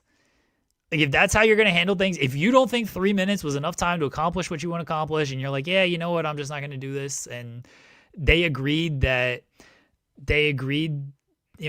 agreed that, like, okay, if you don't want to do it like this, well, then you can leave. And they left. All right. They handled it about the best they could do. I don't agree. And I want people to, despite the fact that it seems like I'm defending Nixon and Miranda and all this, I'm really just trying to play devil's advocate with a lot of stuff. And I do think, like, especially when they refuse to lose, I do think it's always beastly when a talent's like, that doesn't work for me, brother, especially like an unsigned talent. It's like, what are you doing? Come on now. My character would never do that. Yeah, just come on. I don't agree with their whole position of, well, 3 minutes is not enough for us and we're out of here. Like, no, just do the match. You're there. This is what you are there to do. This is what you were contracted to do. You're not standing up for anything by doing this. You're really not. Because you're not in a position to stand up for anything to do this. You're not Mercedes and Naomi in this aspect. You're just not. You are two unsigned people who Miranda doesn't get a ton of bookings from what I see. Okay. And Nixon has said this is going to be her last year. So it's tough to want to put any type of investment in them. Honestly, like, if I'm AEW and I know that this is like your last year and this is what you're saying, I'm not going to put a ton of investment in you. I don't know what Miranda's situation is. I'm not going to speak on that. I don't know her personally. I have no idea. I don't know anything really. I know some things about her because she posts some stuff, but I don't know what she's actually like personally. She's only worked a handful of matches this year. It's possible she was injured and so she was out, but she doesn't work a ton overall. She's had 100 matches since 2020. That's not a lot in a almost 5-year span. I was going to say, we talked about Javon Evans having 100 matches like in a year span recently. Yeah, it's not a lot. So she doesn't work a ton. When you are in this position to just get an opportunity, you go out there and you try to make the best of it. You got 3 minutes. All right, you got 3 minutes the week before against Megan and Marina. And we could talk about the sandbagging spot. There was also, Marina uses mother's milk, and Moxley's like, oh, she's unconscious. And there's Miranda like rolling around afterwards, like getting out of the ring and everything. Like, I don't think she's actually unconscious there, Moxley. Like, I'm not saying she no-sold the finisher or anything, but it does seem like there was an expectation of you're supposed to chill and act like you got choked out instead of immediately rolling out and acting like you were kind of okay. That didn't seem like it was handled very well last week. And then you're going to do this where, okay, 3 minutes is not enough. And then instead of just doing the 3 minutes, you leave. I guess it's better than going out there and sandbagging, honestly. If you think about it, like, would you rather them just not do the match, or would you rather them go out there and things kind of look like shit? So maybe bullets were dodged in that sense. So no, I don't agree with how it was handled. I don't agree with their stance on things because I don't think they're in a position to really make any type of a change that maybe they think they are making with this. Because now it's going to be tough for them. And again, if it's Tegan Nixon's last year, then I don't know what their expectations were anyway. But it's going to be tough for them to kind of get anything. People are going to be like, oh, why are we going to book you if this is how you acted at AEW? We don't have a reason to bring you in here and give you any type of an opportunity. There's other people who will take this opportunity, people who are a little bit more trustworthy. And they found them.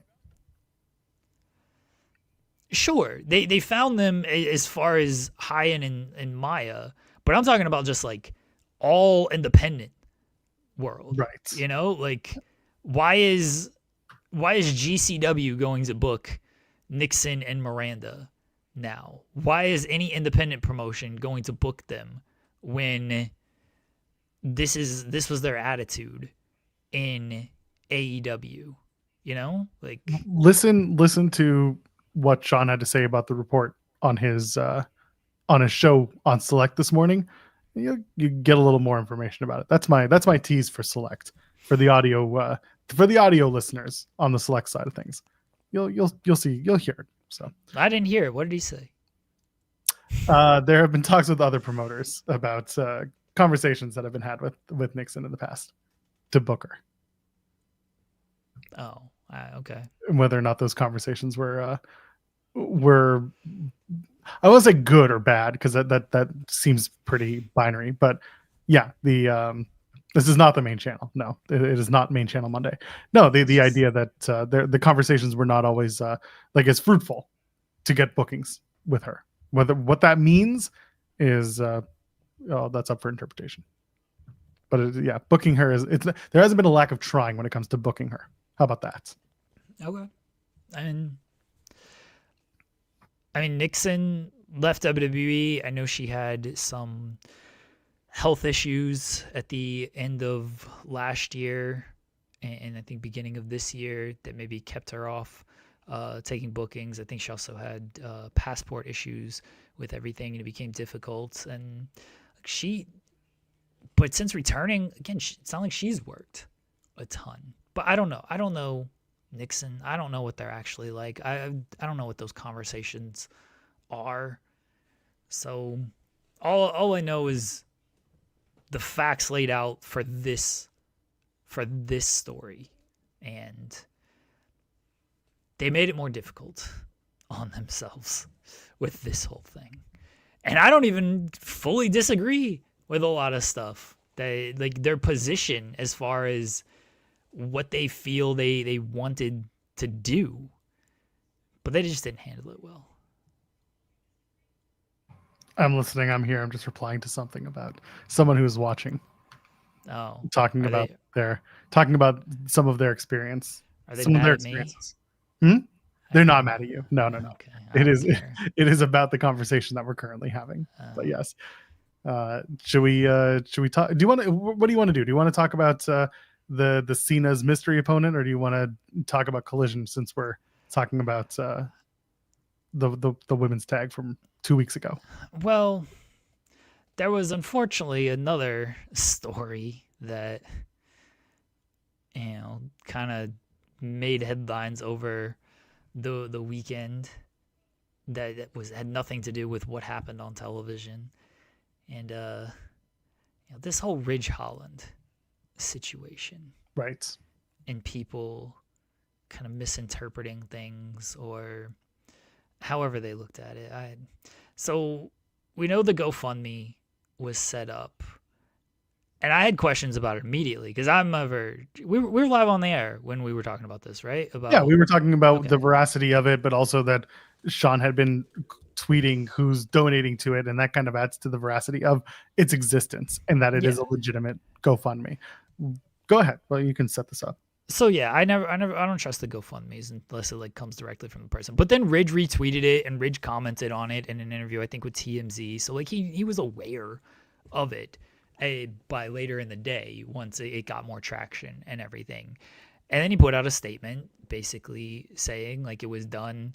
We had conversations, but it was kind of done without my approval. It turns out it was his mom who set it all up.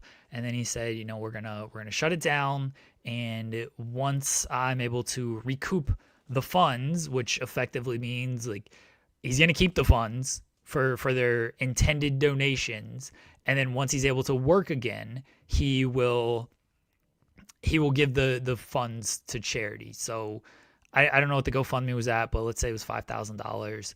He's gonna effectively keep that $5,000 for its intended donation use, and then a year from now, hopefully less than that, when he's made 5,000 back in appearances or whatever it might be, then he's going to donate that money to charity. People took it a weird way. They thought that he was going to immediately just donate the funds to charity, and so they wondered, well, why aren't you just refunding everything? He had to kind of clarify with it, and he said he took down the GoFundMe because of the backlash with everything.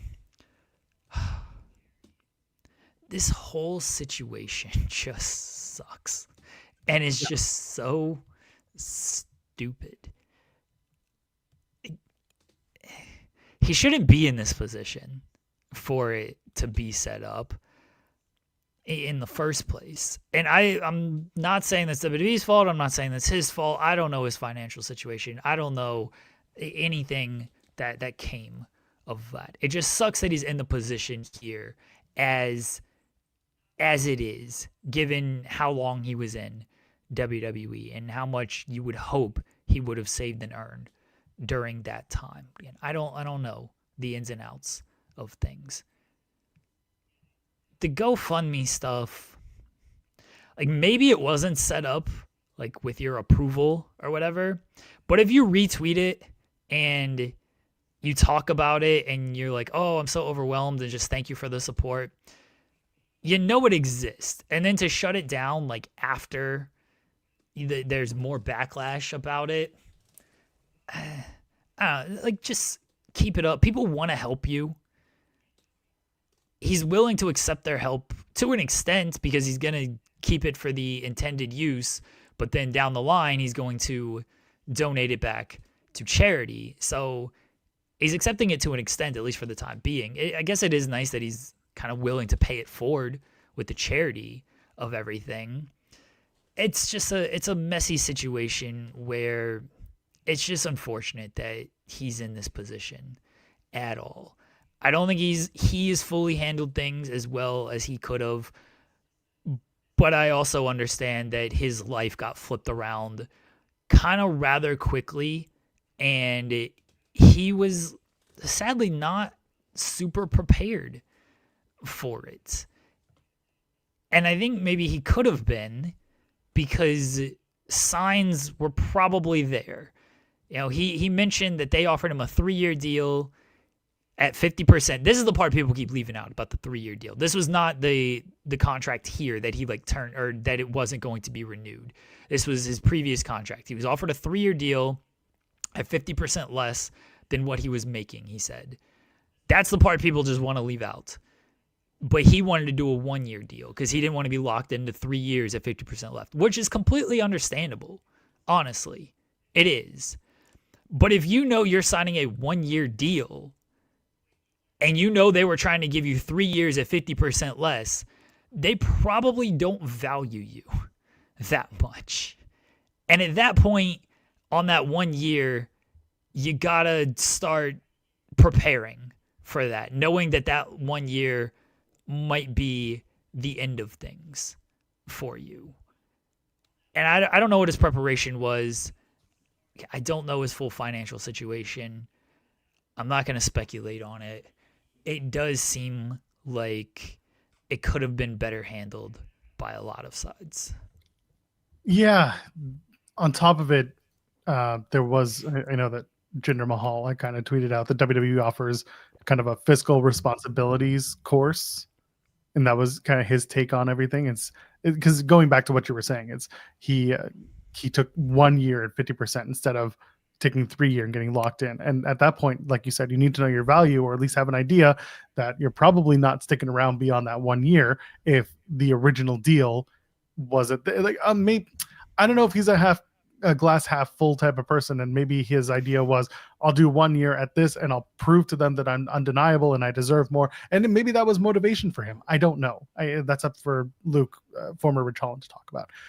But at the end of the day, if you're still going in with a 1 year deal at 50% of what you made, you do need a plan financially for what you're going to do in case, oh shit, this doesn't, and you're gone, which is what he's faced with, and he said it as early as on Busted Open this morning, thanks to WrestleVotes, that he's going to have neck fusion surgery. WWE is paying for it, but he's going to keep him out of action until May.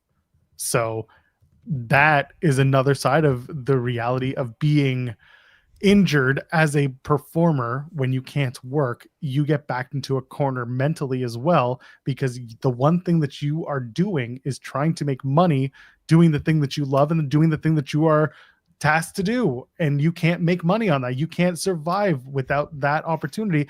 You can, hopefully, if he can travel, because again, it's still major surgery and major recoup, if you can do conventions, appearances, things like that, and make some money, that's great. But you can't wrestle on it, and maybe you can't travel. So it's an unknown time for him. He said he's got 5 kids. Obviously, he has a mortgage, he has a house. Don't know what his partner does in her everyday life for work.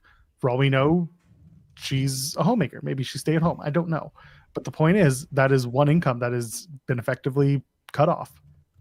It's great and also legally binding that WWE cover the surgery and the expenses with rehab. Again, the very least of what they could do. But there's nothing on top of that. So for a GoFundMe to be set up, whether or not he knew about it, he still promoted it. And maybe he had misconceptions of what that is supposed to be in terms of how the finances work with a GoFundMe. I don't know. I don't know if he's ever donated to anyone else's GoFundMe. I don't. But he's in a position right now that is unenviable for most people. And I couldn't imagine being in his shoes and feeling anything less than scared and frustrated and depressed. And I hope that he has a support system that helps him make his way out of this, because it sucks. It's scary. So I hope people lay off of him. I hope people realize that there are times in your lives that you may be faced with a similar situation, whether that's financially or just work related. And I hope people support you.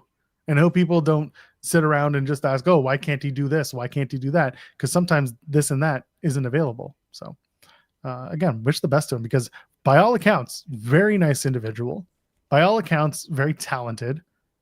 Everyone I've spoken to about him has spoken highly about him as a wrestler. And I know that there have been, I think a lot of the attacks come from people who are just upset about Big E and the incident that happened there, despite the fact that both of them have talked, both of them are over it, both of them have no ill will against the other about what happened. People still hold on to that, which really sucks. And I hope people start to realize the parties involved have moved on and have found their own versions of success and their own reasons to keep going. I hope those people do it too, and realize that Luke, the former Rich Holland, is just as much a human as anyone else in this story. Yeah. Look, he seems like a nice guy by all accounts. Every interview he gives, like he seems like he's reasonable and decent on this. People hold the Big E stuff against him. Like, Big E doesn't hold that against him. If he's moved on, you all should move on. it happened. It was very unfortunate. Big E has moved on. Everyone else needs to move on off of that. I think it sucks he's in this position. I can't imagine being in this position. I don't wish him, anybody, to be in this position. It's difficult. And I mean, just have some understanding when it comes to this stuff. I mean, I say I've been in this position. I got fired from my job, and then I had no income, and my partner at the time was on disability, so she didn't have any income outside of like a couple $100 a month, and we had to figure out what the hell we were gonna do. Sadly, I just did a bunch of wrestling writing, and look at me now. But it's a tough position to be in when you are in a household with, you're the person with the income coming in. Again, I don't know if his wife is bringing in any income. I don't.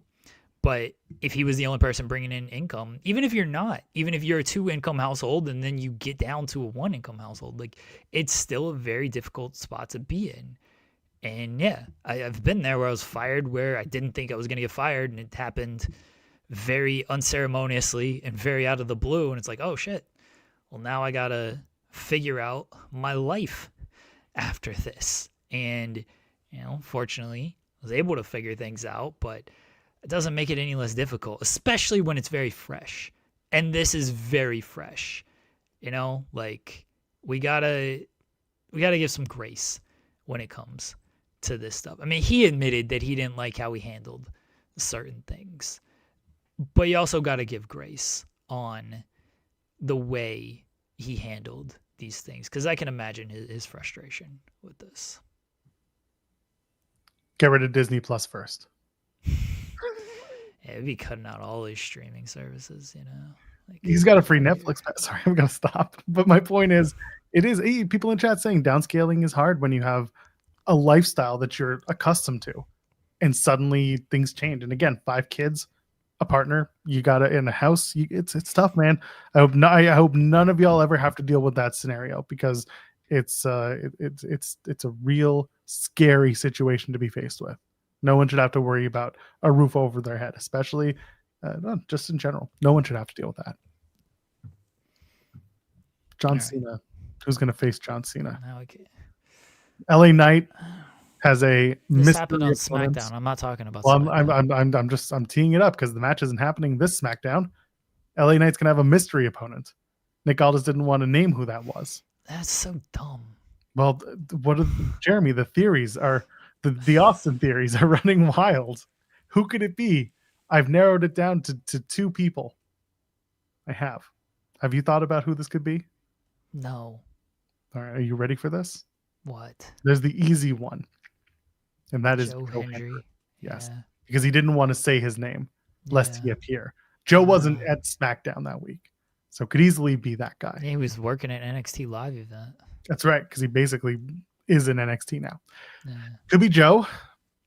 I don't think it's Nixon Newell. Thank you for trying. That would be hilarious. I don't think it's Sting, though old man Sting does show up now. The other person, because I would not put this outside of WWE's purview, Rob Van Dam. I saw you mention this. For one reason, Jeremy, so that they could do Rob Van Dam from the crowd, and then have the crowd go do LA Knight, yeah, and then have a perfectly serviceable 2.5-star match. They'll run that moment so much just to get RVD and LA Knight in the ring doing the poses. You'll never see the end of it. Is Van Dam cleared? Because he broke his heels. Oh, dude, he's smoke enough something, he'll probably be okay.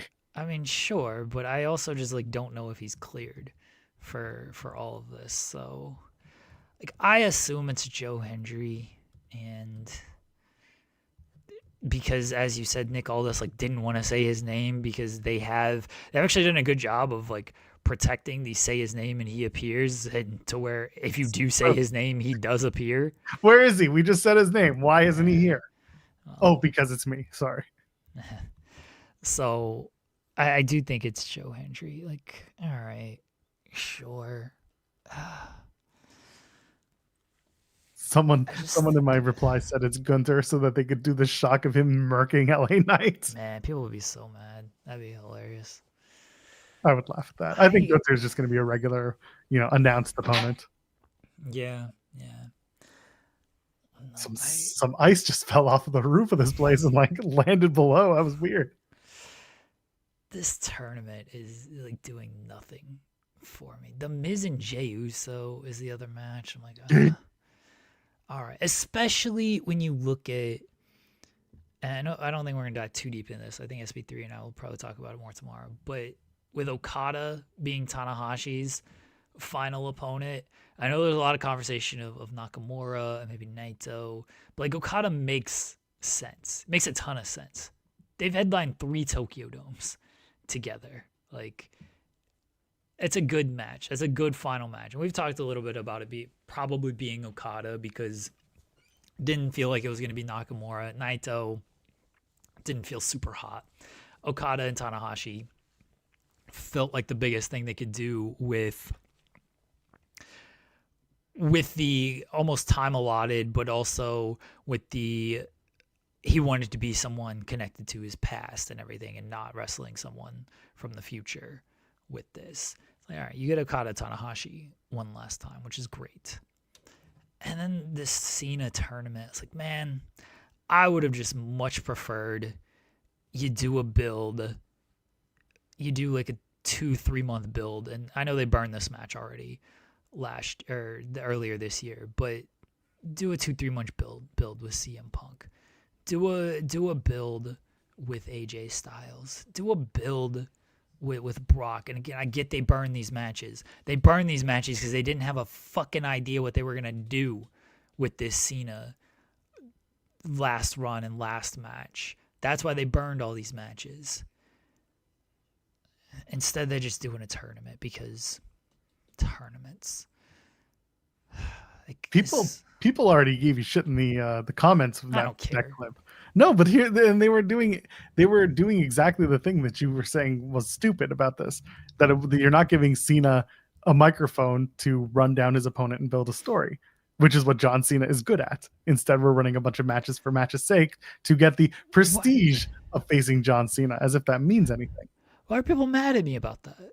Oh, because people don't watch the clips. They watch the first 30 seconds and they look at the thumbnail and they say, "Oh, you gotta be angry." I am angry. It was lazy. It's still lazy. Gotta be angry at you to do a tournament. Oh, that's fine. I don't care if they're angry at me. I just think it's dumb the way they've done this, and the matches so far, I'm not inspired by them. I will. All right. So yes, they are uninspired. I'm giving them, again, talking about the lowest bars you can possibly give. They are picking matches that have not been overdone. Yeah. That is the bare minimum I'm giving them, because I'm looking up Jey Uso and The Miz. The last time they had a match on TV, Miz beat Jey Uso in 2019. It was March 2019. So they're taking stories, or they're taking matches that haven't happened in a while and trying those. I'm giving them that. But as you've said, and as I've agreed with you, it is a very lazy way to get to this match. We're just doing matches for match's sake. Yeah. LA Knight, he's gonna face Joe Hendry. Great. Why can't he face the other guy? Why can't he face RVD? Damn it! It's time. Like shit. DNC Digital. I think, and SB3 has mentioned this too. They'll see it as a tale of two halves. Or maybe even 3. We might see it in 3s. From Money in the Bank with the announcement to the build up to the Royal Rumble, and then up until the heel turn at Elimination Chamber. The hype was there, the opportunities were there, the stories were there. They turned him heel, the moment was there. People were so into the idea of turning him heel and what the stories could have been and what they could have presented. And then we got what we got for the 4 months that followed. And that was a major loss of opportunity for the John Cena last year storytelling. That part was flopped. And that, unfortunately, what a lot of people are going to spend a lot of time on. They do the about face, and they've been just doing matches ever since. One of those matches absolutely sucked, and that was the Brock one. Everything else has been pretty darn good, all things considered. What he does tonight on Raw, there's some talk about what it could be. There's some talk of him and Dominic maybe doing some stuff sooner rather than later. I think, and I said this on the Raw Post show last week, that if you're going to do Ray and Dominic, San Diego Survivor Series, that's the match. That's the time. You're in the hometown. You're in Lucha Country. You're in Rey Mysterio land. You do it now. You don't do it with John Cena. John Cena does something else. I don't know what. John Cena in War Games? Why not? John Cena goes crazy. Have him do the War Games match. He's on Team CM Punk, and it's like, I did this once upon a time, and everyone was like, we're not going to do this. Now I might be right just by virtue of the weirdness of wrestling. Cena could be on like this super duper team with Punk, Roman Reigns. It'll be John Cena, and then like Jey Uso and who the hell else? Some other guy to take on the Vision. It could probably Jay, honestly. Jay and Jimmy. I don't know if they'll do 4 or 5 in the team, but the point is, the Cena retirement should be viewed as a tale of 3 stories. And if they stick the landing in December, but the landing being it's a good match, then more people will see it as positive than negative. But when you look at the heel turn and what it could have been and the opportunities they could have taken, the risks they could have taken that they were completely averse to, that's going to be a fail. But then you got to look at it from a business standpoint. From a business standpoint, every time he's shown up, he does big numbers because John Cena commands that. So like, you can't look at it from a business. You can look at it from a booking standpoint. And you can look at it from a business standpoint. From a booking standpoint, it was not good. From a business standpoint, they did pretty damn well. They've continued to make. Of course, it did well from a business standpoint, though. It's John Cena's last appearances in all of these countries. It was always going to do well from a business standpoint. John Cena didn't have to wrestle a single match, and people would have still been like, hey, I want to come out here and just watch John Cena. Yeah, the merchandise was always going to do well because they've always done well with John Cena merchandise. And when you brand it in such a way of like the last time is now, and then you got the color schemes of the sports teams going to every city and everything, like, of course it did well from a business standpoint. I'm not giving them credit for making a bunch of money on John Cena making his final appearances throughout the year. That's easy.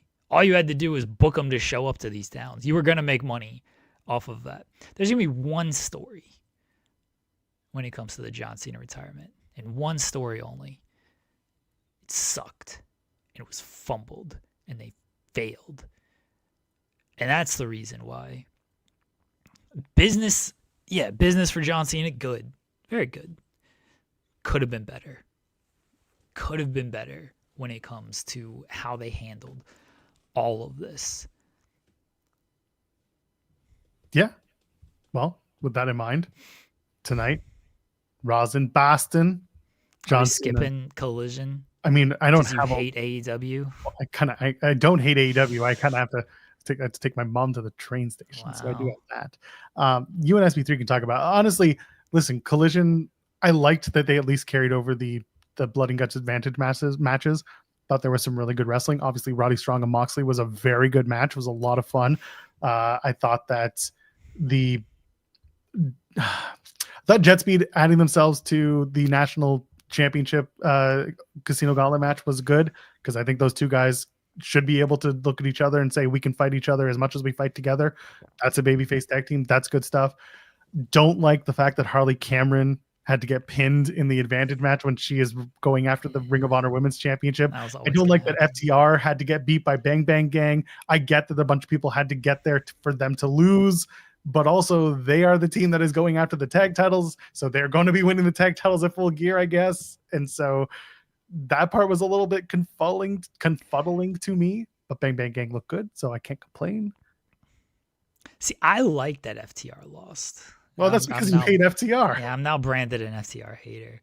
But I liked it because It did add. You love the unpredictability stuff, right, Yes, Joel? and that's Oh, maybe this team will win. that's why I'm not burying it. I'm just like, I don't love it, but I also Yeah. I get it. Like I understand why they did it. It was just one of those like, oh, all right, to me, because they don't do it as often as they do, to me it read like, all right, so FTR is going to win the tag titles next week. And that's okay. Like it's perfectly 2 okay if that's weeks. what it is. 2 weeks, 22nd. Maybe. I don't know. I don't know when these shows are anymore. They all run together now. The proto kata That that rules. video was hilarious with That like ruled. dumbass Kyle Fletcher just being like, proto kata, that's a great name. And I'm like, I mean, it's not, but yes, thank you. Nah, Protocata is a good name. It's very funny trying to get Okada playing up the I'm going to take everything from Takeshita. Dude, he's not even not playing Kasuke. it. Like, you see the interview with Tokyo Sports where he's like, No. oh, yeah, me and Tanahashi should be the main event of the Tokyo Dome. And Okada's always the guy who's like, IWGP title needs the headline. But he's like, no, we should, like, I would feel so bad for the other wrestlers who have to follow me and Hiroshi Tanahashi. And then he mentions the vote because they did the vote at Wrestle Kingdom 8 where him and Naito lost to Tanahashi and Nakamura. Oh, he's such a little dickhead. I like It this. rules. Yeah, okay, this is good. No, I did not read that because Tokyo Yeah. Sport is such a heavily kayfabe, Well, yeah, he's program. he's doing kayfabe shit. But it's perfect. I mean, maybe he is. I don't know. Maybe he feels this way. Regardless, it rules. I like that. Dickhead Okada is so good. Yeah. I like doing that. And again, Fletcher and Austin was a great TNT title match. There's a lot of good wrestling on Collision. I'm not going to take that away. And I thought that this week they did a lot more, again, to do some storyline involvement, not only blood and guts.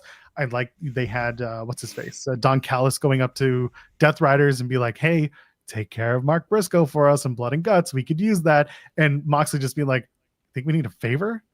Go fuck yourself. That stuff is fun. I like that I thought Collision was actually a really, really solid show.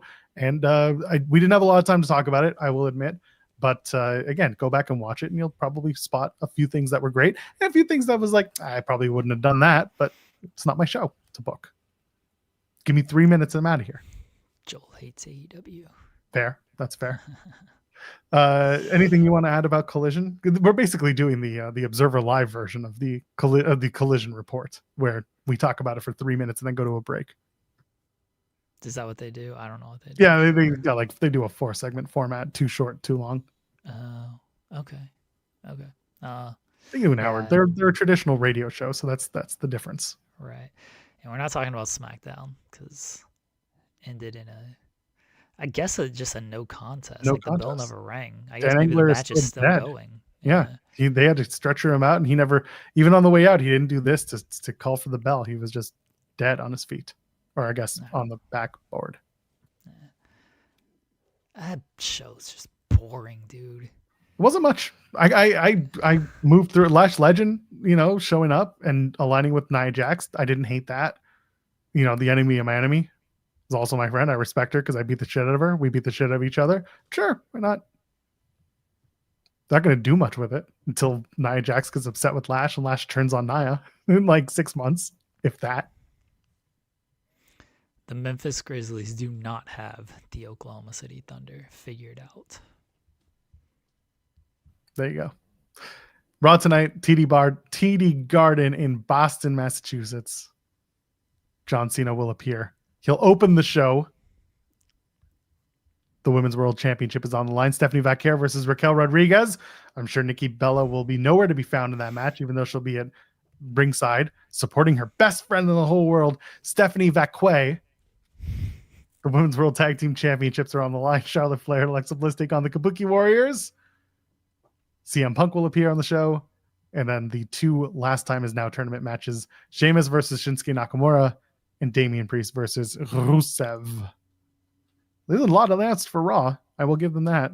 Whether or not it's a good show, well, they're in Boston and John Cena will be there, and they've got a few weeks until their pay-per-view, the Survivor Series.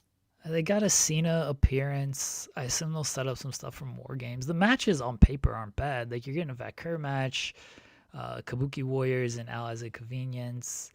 I'm not super interested in the last time is now matches, but I don't think they'll be like bad matches or anything. I think they'll, in the words of Joel Pearl, they'll be fine. Oh, I don't think like it's necessarily a bad show on paper. and John Cena's there. So I know that people have teased that it's going to be a Cena and Dominic kind of showdown. I hope so. I hope we get a nice little showdown between them. Whether it's in ring or on the mic, prefer on the mic because I think they could have a lot of fun going back and forth. And then they're going to go 20 minutes over, and so everything's going to have to get cut. They ain't cutting off John Cena. Like, Cena will go long if he needs to. I think you'd be mad at him. He's the only reason they're doing any business right now. Wow. Burying WWE. Hashtag Jeremy hates WWE. That's fine. That's fine. I don't care. Oh, anyway, it'll be a Raw, and whether it's a good Raw, well, that'll be discussed or not tomorrow with Jeremy and SB3. I feel like SB3 is gonna yell at me over Miranda, Alize, and Nixon, Newell, and how they maybe could have been booked in these matches to prevent them from walking out would have changed the course of wrestling history if they had just been booked a little bit stronger. Yeah, the butterfly effect fully in effect here. I don't care if SB3 yells at me. Just do it and smile the whole time. That's what I do anyway. SB3 yells, and I just laugh about it. You just I love smile and SB3. laugh through it. What a life. I love SB3. I'm just like, yeah, sure. All right. Oh. Because I get serious. With you because you get offended when I get serious and yell at you. But then I just joke when SB3 starts doing the same thing with me because I don't really take any of this serious. Anyway, hope people know that. Nothing is serious. I mean, like some of the conversations are serious, but not many. Yeah. We had kind of serious conversations today, but We did. at the end of the day, in the words of the great pile driver finisher, none of it matters. Who cares? None of it matters. Exactly. Oh, anything to plug before we get on out of here? The results of our poll question, Joel. Yes. Is 3 minutes enough time? Okay.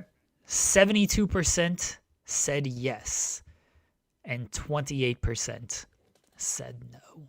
Well, 28% of you are not married. Congratulations. What did we accomplish today, Joel? Do your job. No matter how much it sucks, go ahead and do your job. It's okay to be creative at your job, but also understand, do your job. Jeremy wants to be Mr. Elegance, and we will do everything in our power to establish him as Mr. Elegance. And finally, if you're the mystery opponent, you just got to say his name. I think the biggest thing we accomplished today is AJ Francis wants to kill me despite not knowing who I am and being afraid to battle rap me. And I think I have secured the Angelina Love endorsement. Let's go. You think Carlos Silva would endorse you? Does Carlos Silva even know this thing is going on? That was going to be my question to AJ. Is like, do you not watch the product? How do you not know Mr. Elegance? Come on now. Yeah, I don't think he's watching the product for this one. I can't blame him. I had people sending me the clip. And it was just like, what the hell is this? I'm like, that's a good question. Even I hadn't seen it yet. It's going to be my spot is what this is. It's going to be my spot. Well, it'll be your spot tomorrow, 10 a.m. Eastern, when you and SB3 take center stage to talk about this and much more on this program, which we love you for tuning into, and you'll leave a thumbs up on the way out. For Jeremy Lambert, you know who I am. You know who he is. Ladies, gentlemen, friends beyond the binary. We'll see you in the next one.